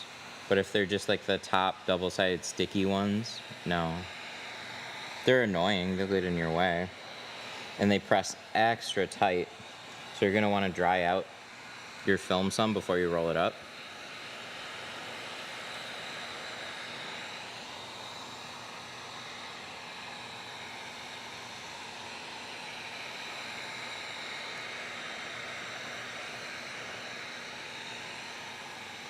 Do you do PPF? No, not right now.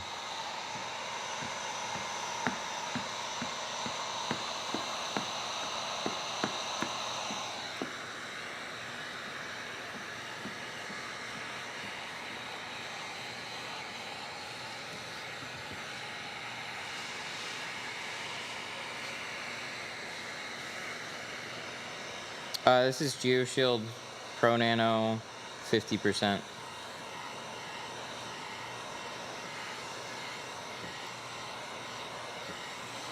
Yeah, windshields are super popular now. It's kind of funny how they got popular, but I can tell you exactly when it happened. Like, most people were not tinting their front windshields. And then Michigan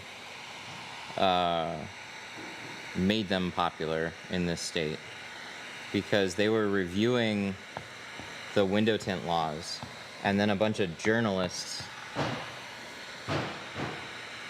made headlines that said Michigan tint may become legal on the front doors and the full windshield. And then people did not look past the headline.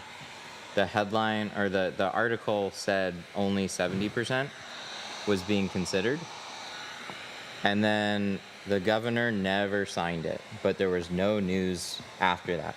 So a bunch of people saw some headlines about front doors and windshields being legal, and then people started getting their windshields tinted. Started doing so many after that. Thank you, Michigan. So, totally legal if you have a doctor's note. That's always been the state law. And the top 4 inches are legal on both the front doors and the full windshield. So basically, like a vent visor is legal. I think tint's easier than PPF. There's parts of it that definitely are. They both have their challenges, but there's way less cost in screwing up window tint than there is in PPF. Because, like, front bumpers is where I just, like, lose all interest in PPF. Because you have, like, a lot of contour curves and angles and nooks and crannies for, like, dirt to build up and... Huh? Yeah. It doesn't look super easy. Doesn't look crazy, but more than I want to try and do.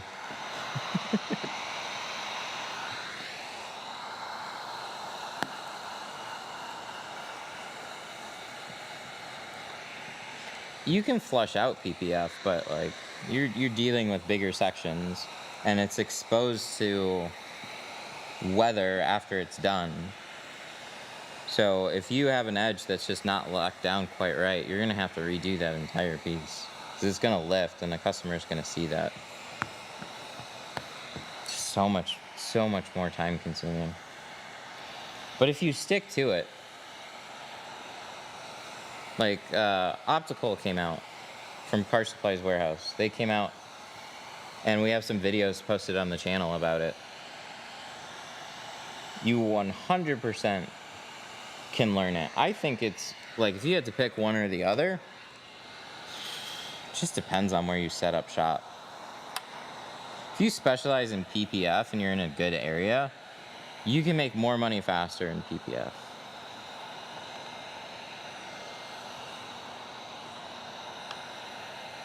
So the E-Man, the trainer that we had, he's awesome.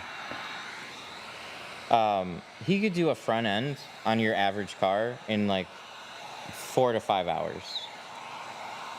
So that's the time, like I'm gonna spend probably 4 hours total on everything with the windshield. So like while he's got more cost in PPF, he's charging way more. So they'll average around like $2,000 to $2,500 for like a full front end. Dude, in 4 to 5 hours versus 700 for a similar time frame. So it just depends on where you are.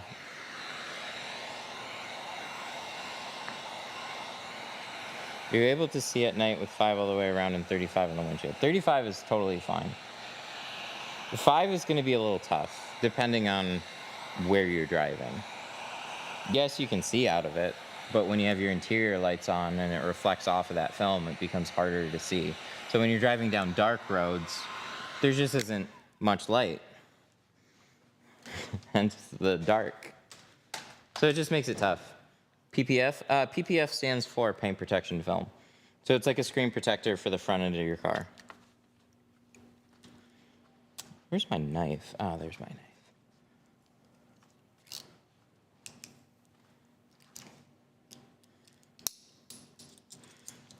Gila window tint? I used to think it was called Gila. Even my text-to-speech knew that it was pronounced Gila. I got a whole video saying Gila. It's just cheap auto parts store film.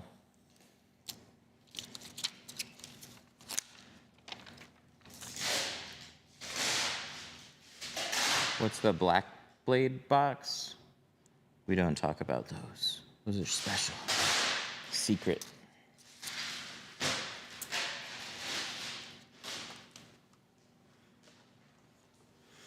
How many rolls? Oh, I have no idea. And there was never a moment where all of a sudden everything clicked and I was amazing. It's just a gradual thing and you're always learning. And you're always going to have days that'll just kick your ass. For whatever reason.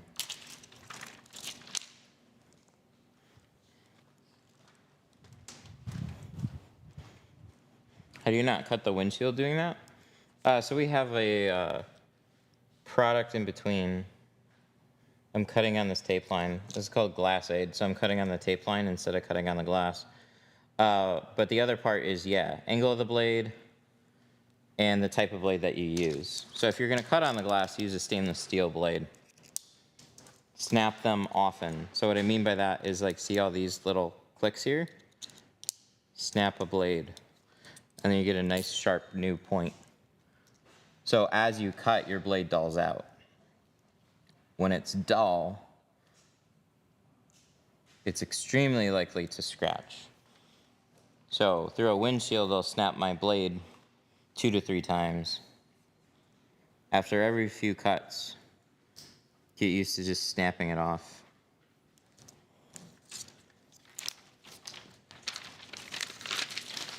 Will you refund?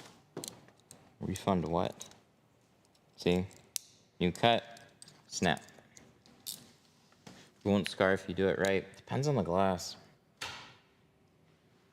I've done so many tests. I've cut super soft. If you look close enough, you'll almost always see one. So I'm going to cut this one out. But yeah, very gently.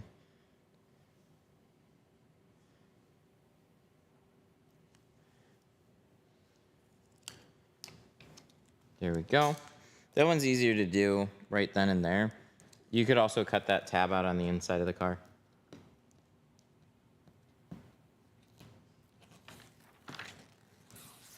All right, so we're gonna pull this off. And then we're gonna touch up the edges.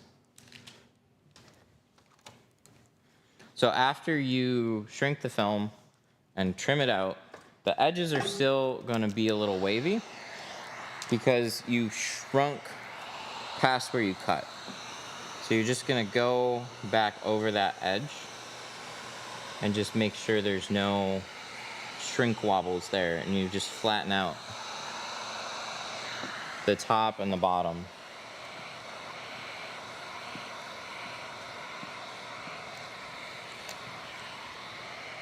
Thoughts on the Titan 3? I haven't ever used a Titan plotter.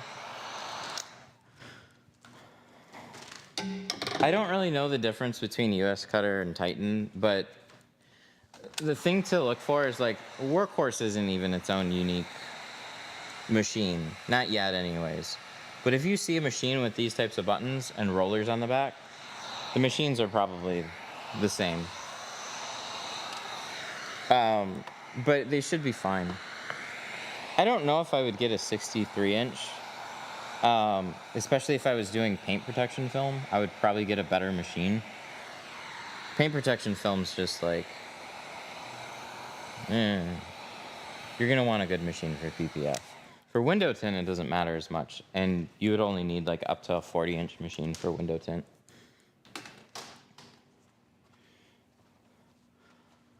When do you tint from the inside as opposed to the outside? Is it preference? So the tint's gonna go on the inside. I know, crazy. It's on the outside. That means it's going, no, it's going on the inside. It'll get there. We're just not done.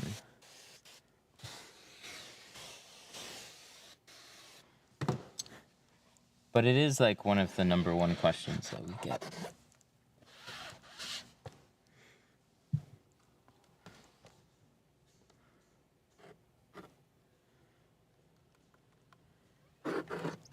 All right.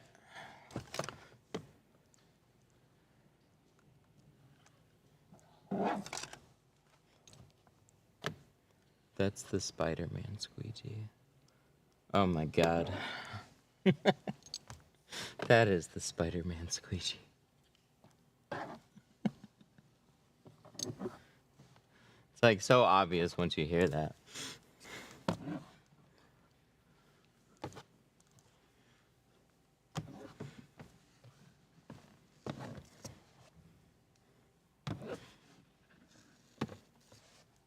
All right. We've already scraped it. We've already squeegeed it.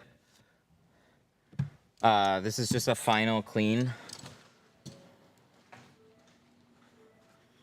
We need our back window tools, but let's bring those around.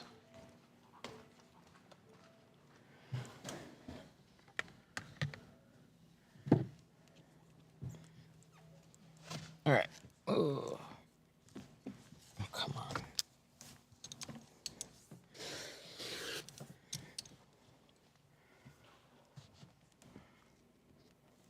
Would you still tint this car if it had the eyesight system? Everything but the windshield. I would tint the windshield, but they probably wouldn't want to tint the windshield. There's no way you can guarantee that system with any film on it is going to work. When it comes to camera systems, you either cut around them or you just don't tint them. I mean, if you do, you gotta just let the client know and see if they want to do it or not. Because you have no idea about that system. It's like, you might put a light film on it, and it would probably be okay. It's just they're calibrated, and you couldn't make any guarantees, and you wouldn't want to make any guarantees. Have you done the side windows? Yes.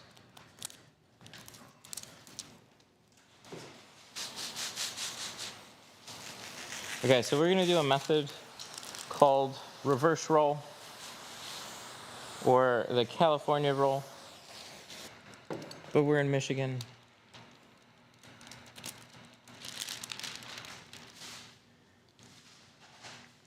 So we're gonna loosen up the liner, put that back down, run to the other side, and we're gonna do the same thing. Is that BMW? Definitely.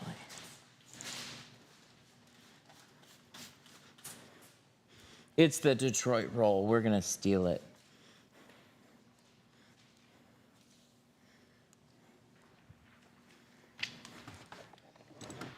Don't tell anyone I'm bottom loading. Don't tell anybody you're bottom loading.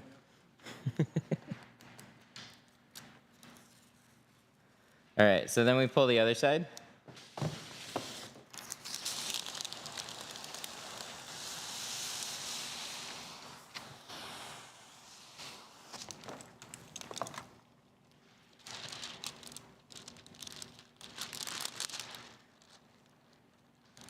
No, tint's not the hardest. You just got a million little things to pay attention to. If you want like a really good result. But everybody's different. Okay, so now we're gonna roll this up.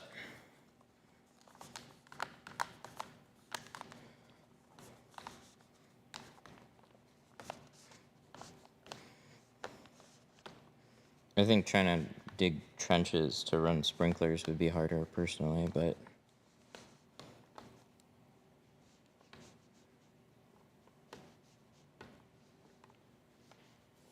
so we're just rolling this up, trying to put some pressure, tighten it up a little bit, roll it up a little more, tighten it up.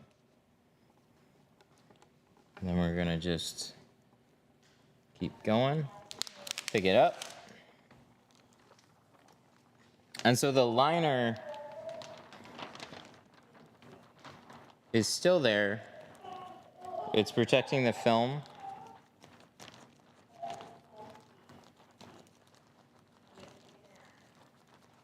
And then we're just gonna keep rolling it up.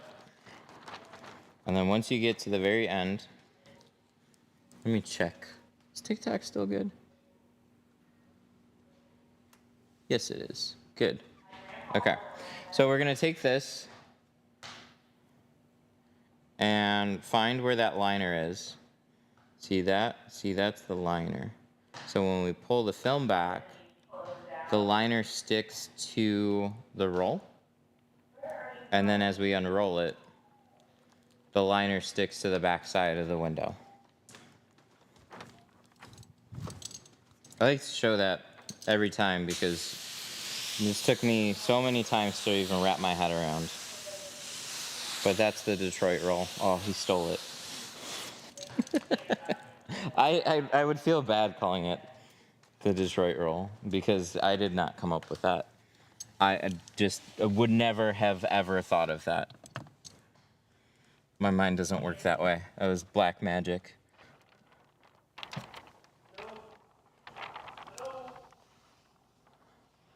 Okay, so I'm gonna tuck this to the lower corner.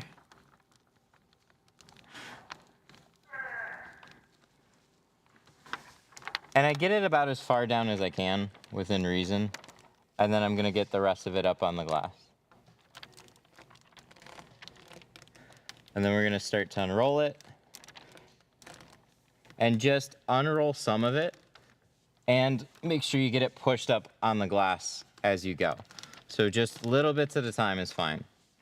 If you move too fast and you haven't done this before, you're just gonna pull the film right off the window. You can have Detroit roll, I allow it. Did you make it? Windshield tint is not legal. The top 4 inches definitely is. And if you have a doctor's note, it definitely is. I mean, maybe not where you live, but where we live it is.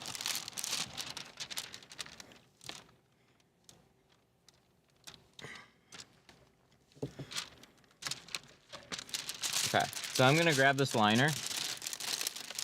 This is the liner that was stuck to the front. Now it flipped around to the back. And then we can use that to help unroll the film.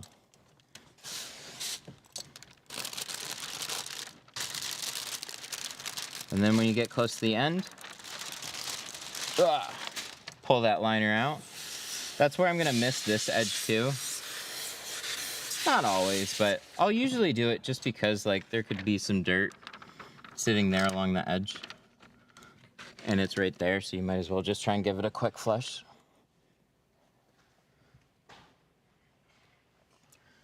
Line it up.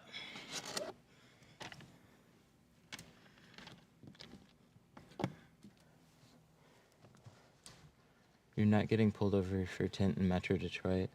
Not as much anymore. Depends. If you're driving, if you're having a good late morning, then you might. Slow day, you might.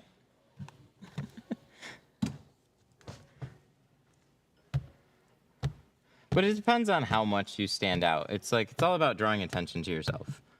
So I learned a long time ago, all the fun stuff is a no-no. Remember HID headlights? Remember like underbody kits? Big subs. Anything that draws attention to yourself that seems cool.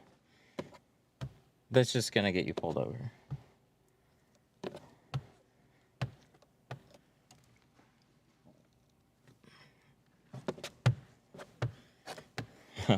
Newer cars fine, older cars quick pullover. Yeah. Yeah, that's true too.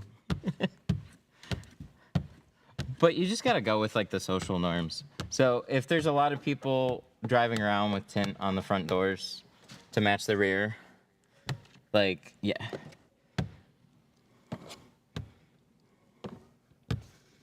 But like I said, it depends on where you live. Some areas really strict, some areas don't care. Get a doctor's note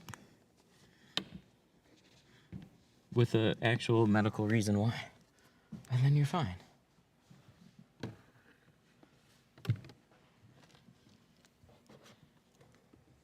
Just say your back hurts or something, I don't know.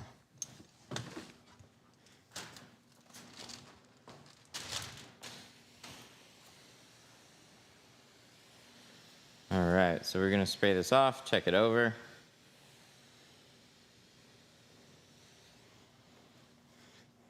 Ohio sucks for everything. Isn't that why it became a meme? It's the new slang for suck is Ohio. They don't say that sucks, they say that's Ohio.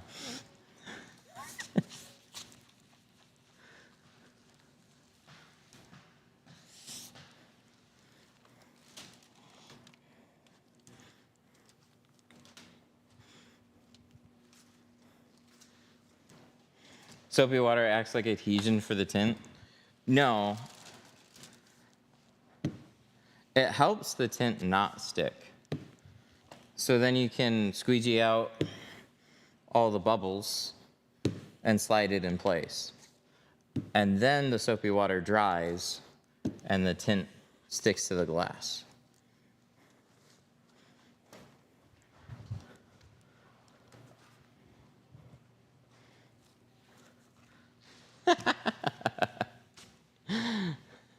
I tried to ask for a doctor's note in my stead. He said I had no skin conditions. I asked how much to overlook that, and then things got awkward. Well, maybe you asked the wrong doctor. Or maybe you should have a condition.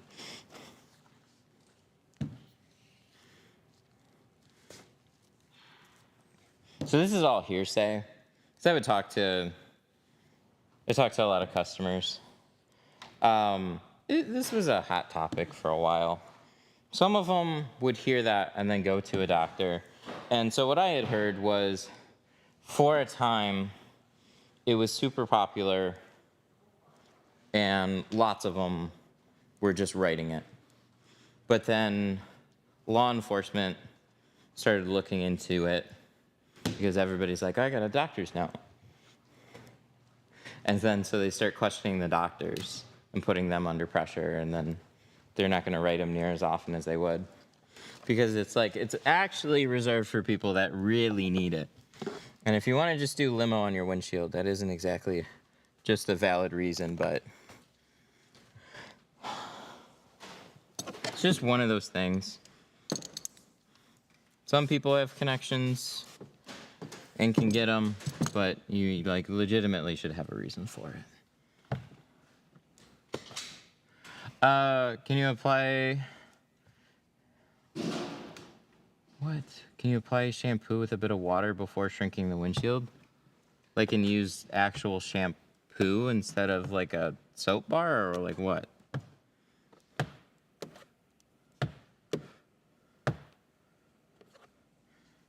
Got pulled over and tried the, I'm an installer and need to promote my business, and it didn't work? No, of course not. You're one of the guys. Why would they go, oh yeah, that's fine? No, they just pulled you over for it. They did want less of you. They're going to hit you with a book. I need to promote my business. Yeah, but we don't want you to run your business that way. That's great, though.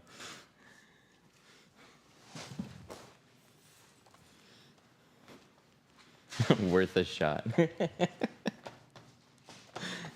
No, when you get pulled over, you just say, I don't know, I just bought the car.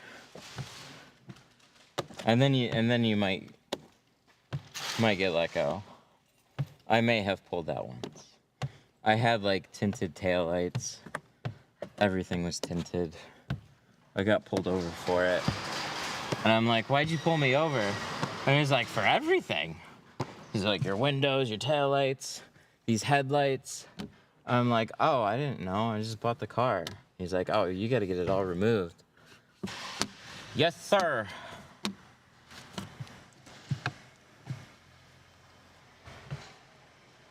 Allegedly.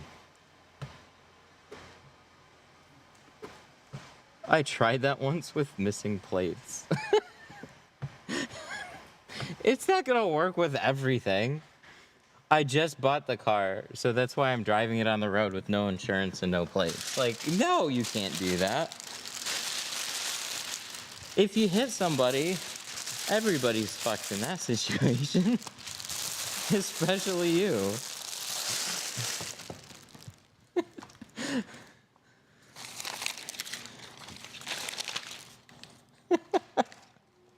It's just so funny to hear the different like examples. Like I tried that, and then this obviously bad situation was why I still got in trouble for it.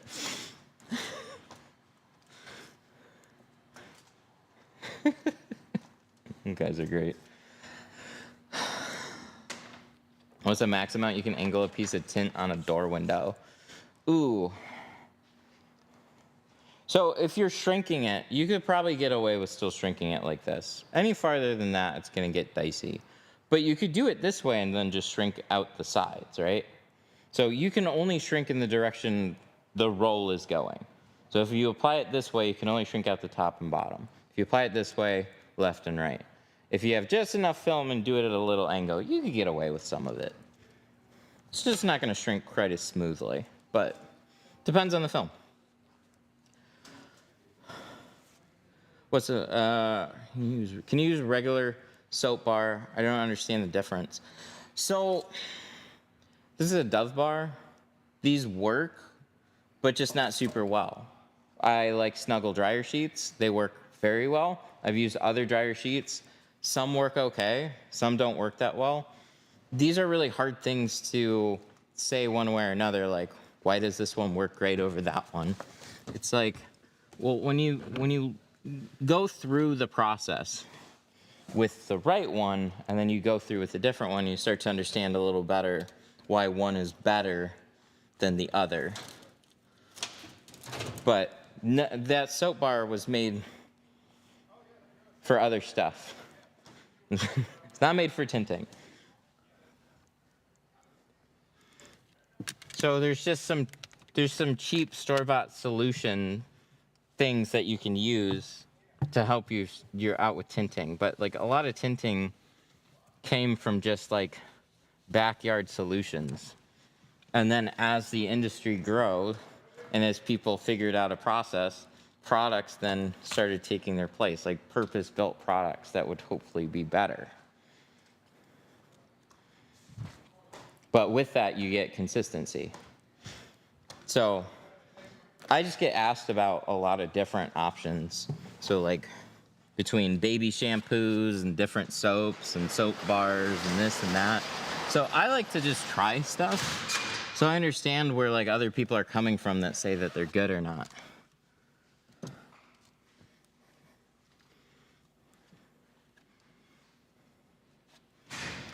Do you think Lexan Max ceramic tint is best to shrink, or is it just me that I suck? I don't know. I have never tried to shrink that stuff. I've tried some of their other films, and they weren't super shrinking friendly. There was somebody that attended our classes. He brought in Rogue film, and he thought it might be the film, but turned out it was just how he was shrinking. It's the like you can watch videos and like everything's explained, but there's like really subtle things that we explain and we try and point out as much as possible that you just have to pay attention to. Because it's very easy to over shrink film or not quite shrink it enough. You're looking for that sweet spot in the middle.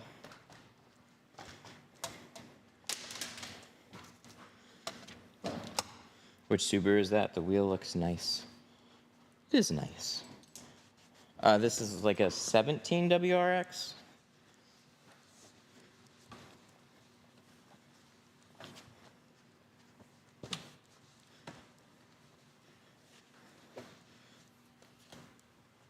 I work in legislation and talk with state police officers often. Laws aren't moving out everywhere. State police were the most strict. So I've gotten a few tickets for window tint. I can't imagine why, but you know, it happens.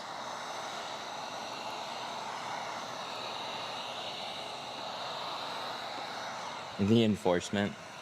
Yeah, I could imagine. So my worst experience was with state police. They were just grumpy. I'm not saying they all are. The ones that I've talked to, they were grumpy. So what would happen? So what happened is like, I got pulled over from the city police a few times, and I called the courthouse, and they said, if you get them removed, because they don't write them as fix-it tickets here. If you get it removed, bring it to the courthouse. You'll have or bring it to the station. A police officer will inspect the car to make sure it's removed, and then we'll sign the ticket off because we're just looking to make sure that people don't tint their cars.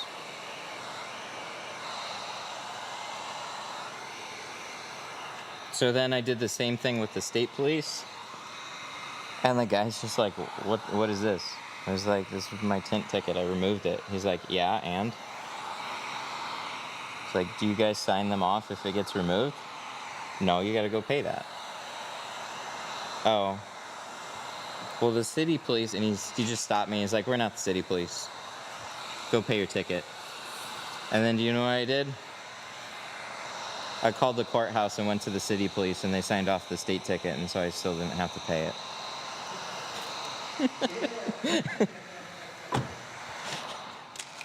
Yay! I would have done the same thing. It was great.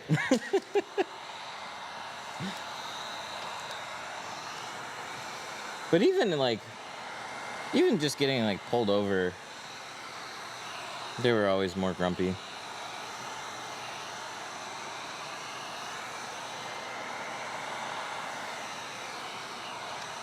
It's like Favre.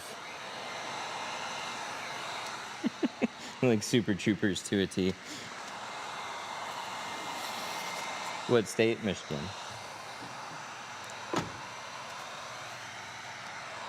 Not saying they're all like that, but the ones that I've dealt with, yep. But it's been a long time. It's way more common than it used to be. So, really, if you just like stand out or you're doing something stupid and they pull you over, then they'll just write you for everything. Or they can. A trooper signed off mine at a job. They're waivable.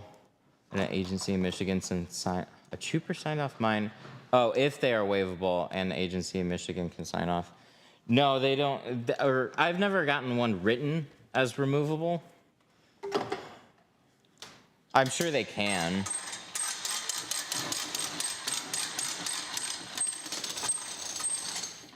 But I've never. But it's like we talk a lot about it today.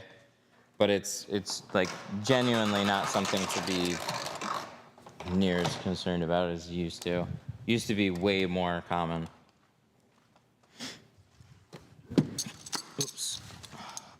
Do water bubbles still cure when it's below freezing? The water will still somehow dry. It just takes longer for it to dry.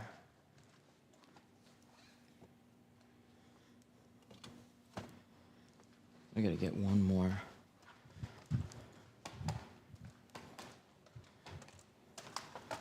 choice is not law. No, it's not. Definitely not.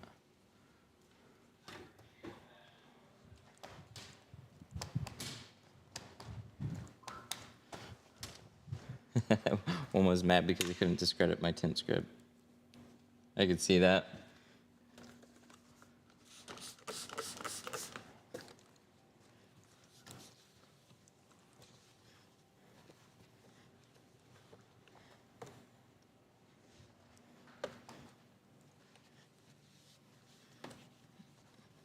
Very nice setup. Thank you.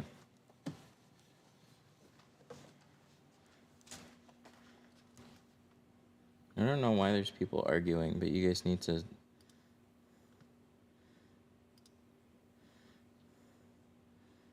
chill.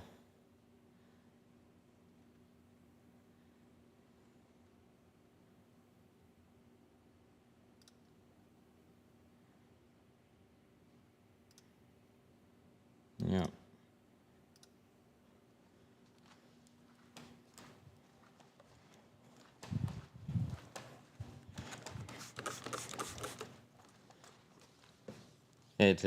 Sorry, I had to mute people. We don't need, I don't care who's talking. We don't need sideways arguments going on in chat.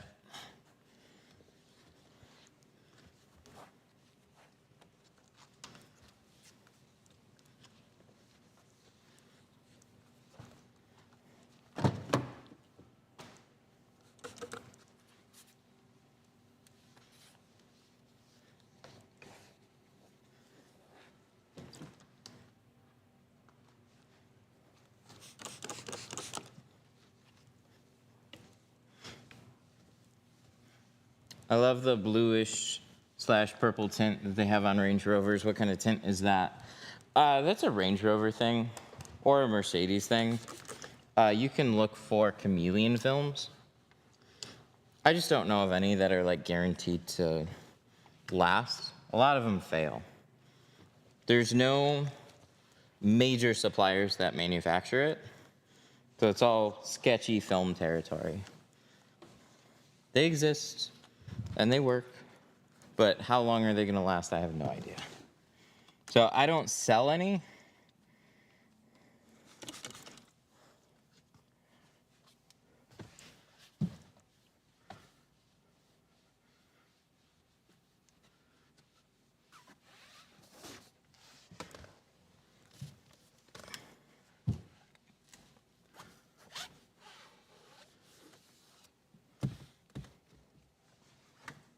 All right.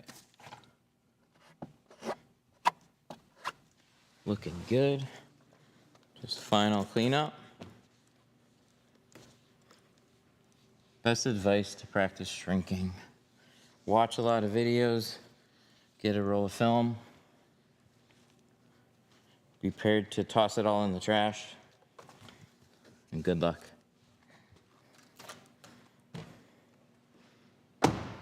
But try it. Rewatch parts of the video. Rewatch other videos.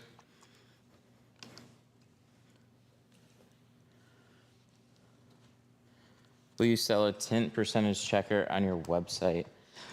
EDTM, they have the meters. I would go to them. They actually make them in Ohio, believe it or not.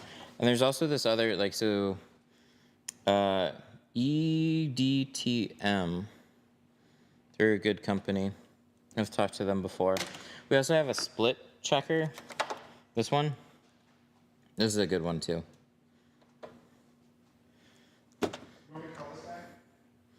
Yeah. Yeah, you can let him know. He'll probably be back soon. He said he's going to be back around 2:30. But you can let him know it's all set.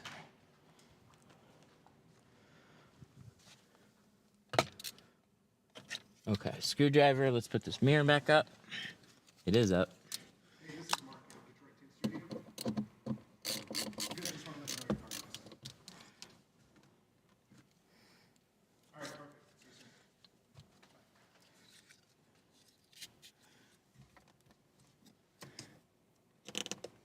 There we go. Put this back up. Come on, wire.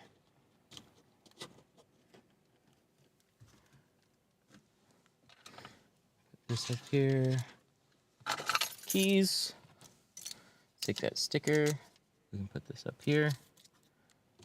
And then we got that brake light to put in the rear. And then it should be all good.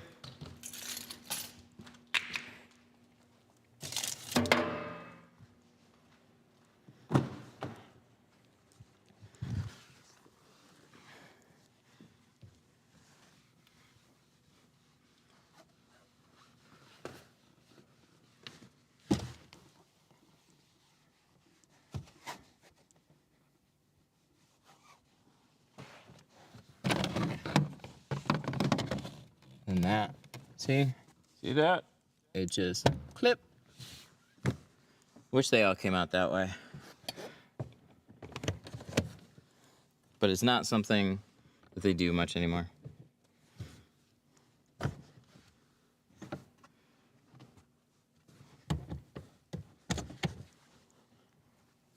Your local library has a tint meter?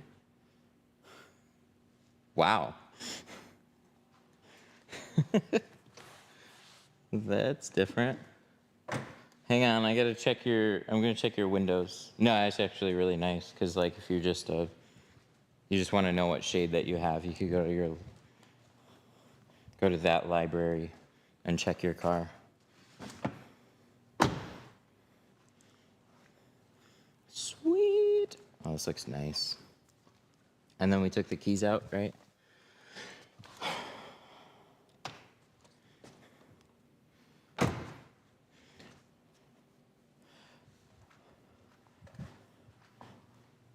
Ooh, I broke the glass in my kitchen by using automotive carbon film. Apparently something about heat and rays. Yeah. So in general, if you push architectural windows, so like houses and commercial buildings, if the heat absorption is over 50%. So carbon films, they absorb quite a bit of heat. Dyed films do not. So if you did it in a dyed film, it's generally okay. But the broad recommendation is don't use automotive films, but yeah, it's just putting too much heat. So actually, I can show you guys these types of windows. So these are your normal dual pane house windows. That's why they're in here. It's for our architectural tinting class. There's 2 panes of glass. And then on one pane, there's usually something called a low E coating. It's a near invisible coating that will be on one of the panes. That's gonna act like window tint already. It's gonna reflect some energy away from the home, and it's gonna absorb some heat as well. So you can actually take a house-safe window film, put it on a pane of glass without checking, and then absorb too much heat into that glass, and it'll crack. So yeah, these are normal, like your normal house windows here.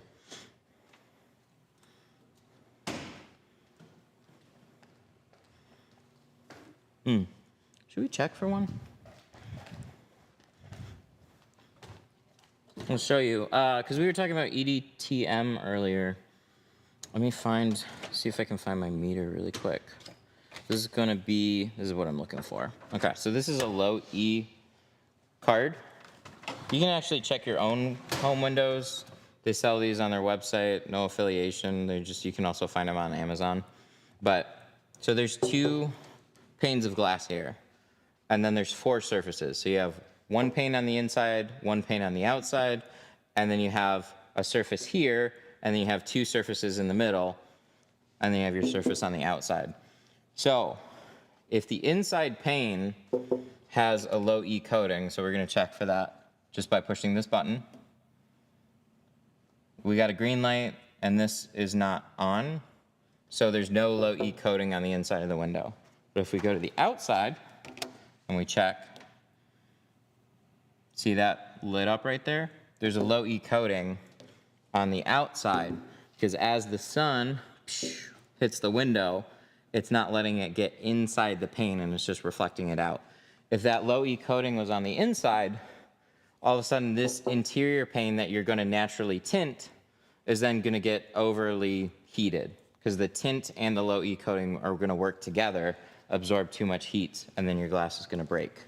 So if you ever check house windows and the inside pane has a low E coating, you're going to need to tint the exterior of the window instead of the interior. But yeah, those little check cards, really cheap. You can find them on Amazon or EDTM. They'll save you a lot of headache because you don't want to go through and break some house windows. That becomes very expensive. Which heat gun do you recommend? This one right here is great. It's just the cheapest Wagner heat gun. You can find these at Home Depot, Walmart, paint section. I use these all the time. They're about like 30 bucks. Is this your shop? Mm-hmm. Yep, we do window tinting. We do classes. We just wrapped one up this week. And then we also have a tool supply store.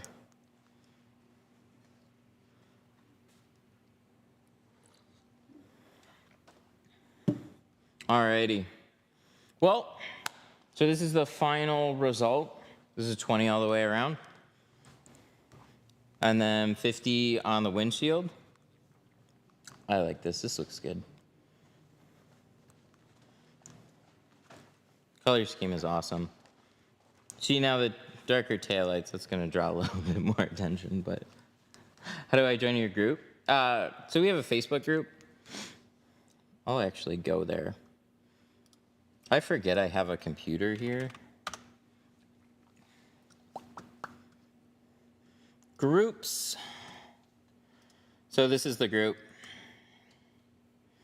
windowtint-313tint.com. There's now 96,000 people in this group. There are discussions that are going all day about window tint. There's people that are showing examples, people that are dealing with problems. Really, really good group. So if you ever wondered after a YouTube video if there's any other people in the community, there's big communities. So join the Facebook group. I'll drop a link in the YouTube chat.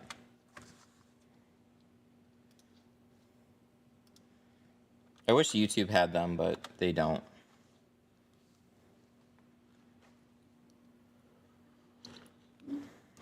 What's the overhead? Well, on rent, rent is $3,400 a month plus utilities. So that's like, we have fiber internet, that's kind of expensive, utilities.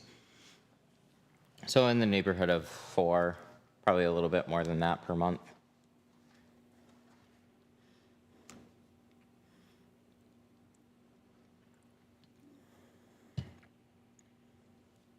How did you obtain the shop? So I was a tinter for a while, and then this was 2020. I was tinting in a home garage, and you can go scroll back on my channel, and you can see kind of like the whole story. It's really long and drawn out because there aren't any dedicated videos that just explain it really quickly. But let's go to my channel here.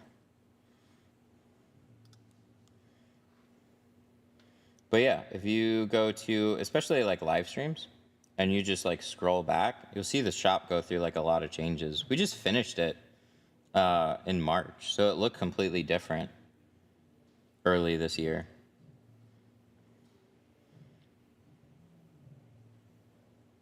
So when were we in the home garage? Let's go back. This is home garage stuff right here. No, this is still shop. We're still in the shop here. Let's keep going. 2020 is when we were still in the home garage. Yep. So we got videos going all the way back to like being in a 2-car garage with a similar looking setup. And then, yep, these were the first ones out of it. And so I would bounce back and forth between streaming out of there, and then I would also stream here.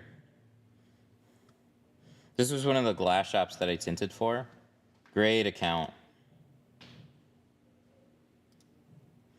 But this was very much your, just a glass shop. Oh, did it really scroll all the way back up? Oh, that's annoying. But anyways, yeah, you can scroll through and see a lot of the change. So I was working for a mobile company, then I went on my own, and then I had a couple accounts, and then I was starting things from a home garage.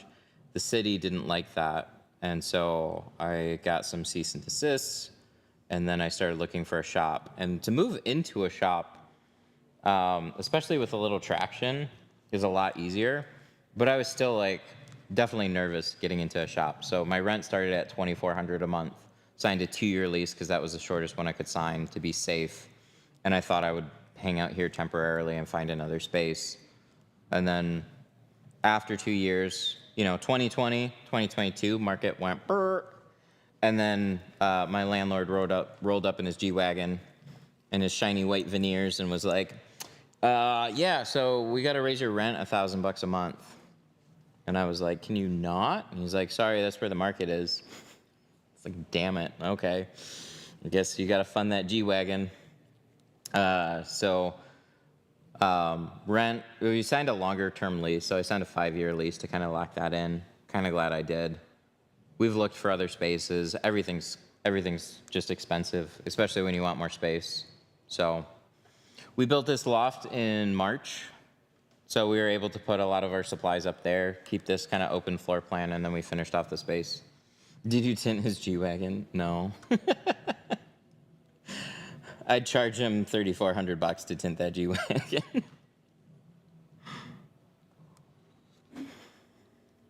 Yeah, rent goes up and up. Well, I looked for other spaces, and there just wasn't anything else that looked any better for the money. We were already here. It stays really quiet here. It's not the perfect location, but it's nice.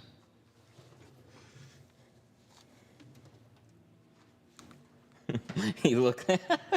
This is so true. He looked like, actually, 100%. That's what he looked like. They stand out so much in person. Shiny white veneers.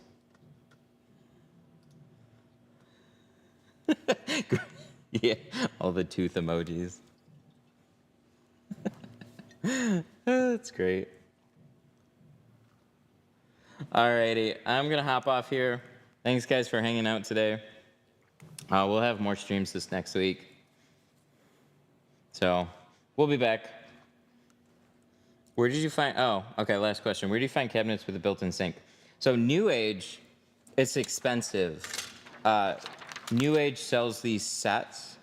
And so like from this big one to this one over here comes as a set. And then we got a smaller set. It came in a big package. But this was an addition. It was like an extra $1,000 for that. But New Age is the cabinets.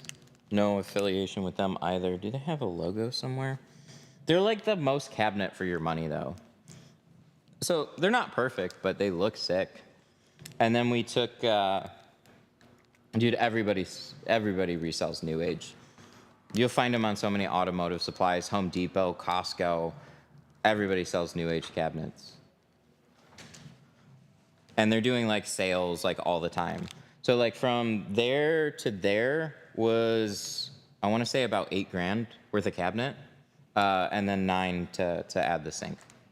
So you get a lot of cabinet for your money through them. But all right, I'm gonna take out. Oh, there was some super. Oh my god.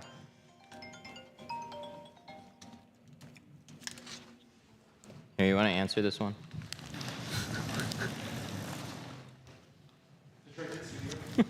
Thanks. I gotta thank some super chats. Oh, I muted him too. Pirate Pete with a 2. Thank you. I appreciate it. You're just on mute though. Sorry, I didn't have much time to look into it, but I just don't want to see a bunch of back and forth arguing in the comments. I gotta listen to it all, and then it takes away from the stream. So I can't babysit. So I just had to make a quick fire decision. But thank you for the 2. And then Chief, thank you for the super sticker. I appreciate you. You should make a school on how to teach tint. Maybe I'll think about it. All right, see you guys.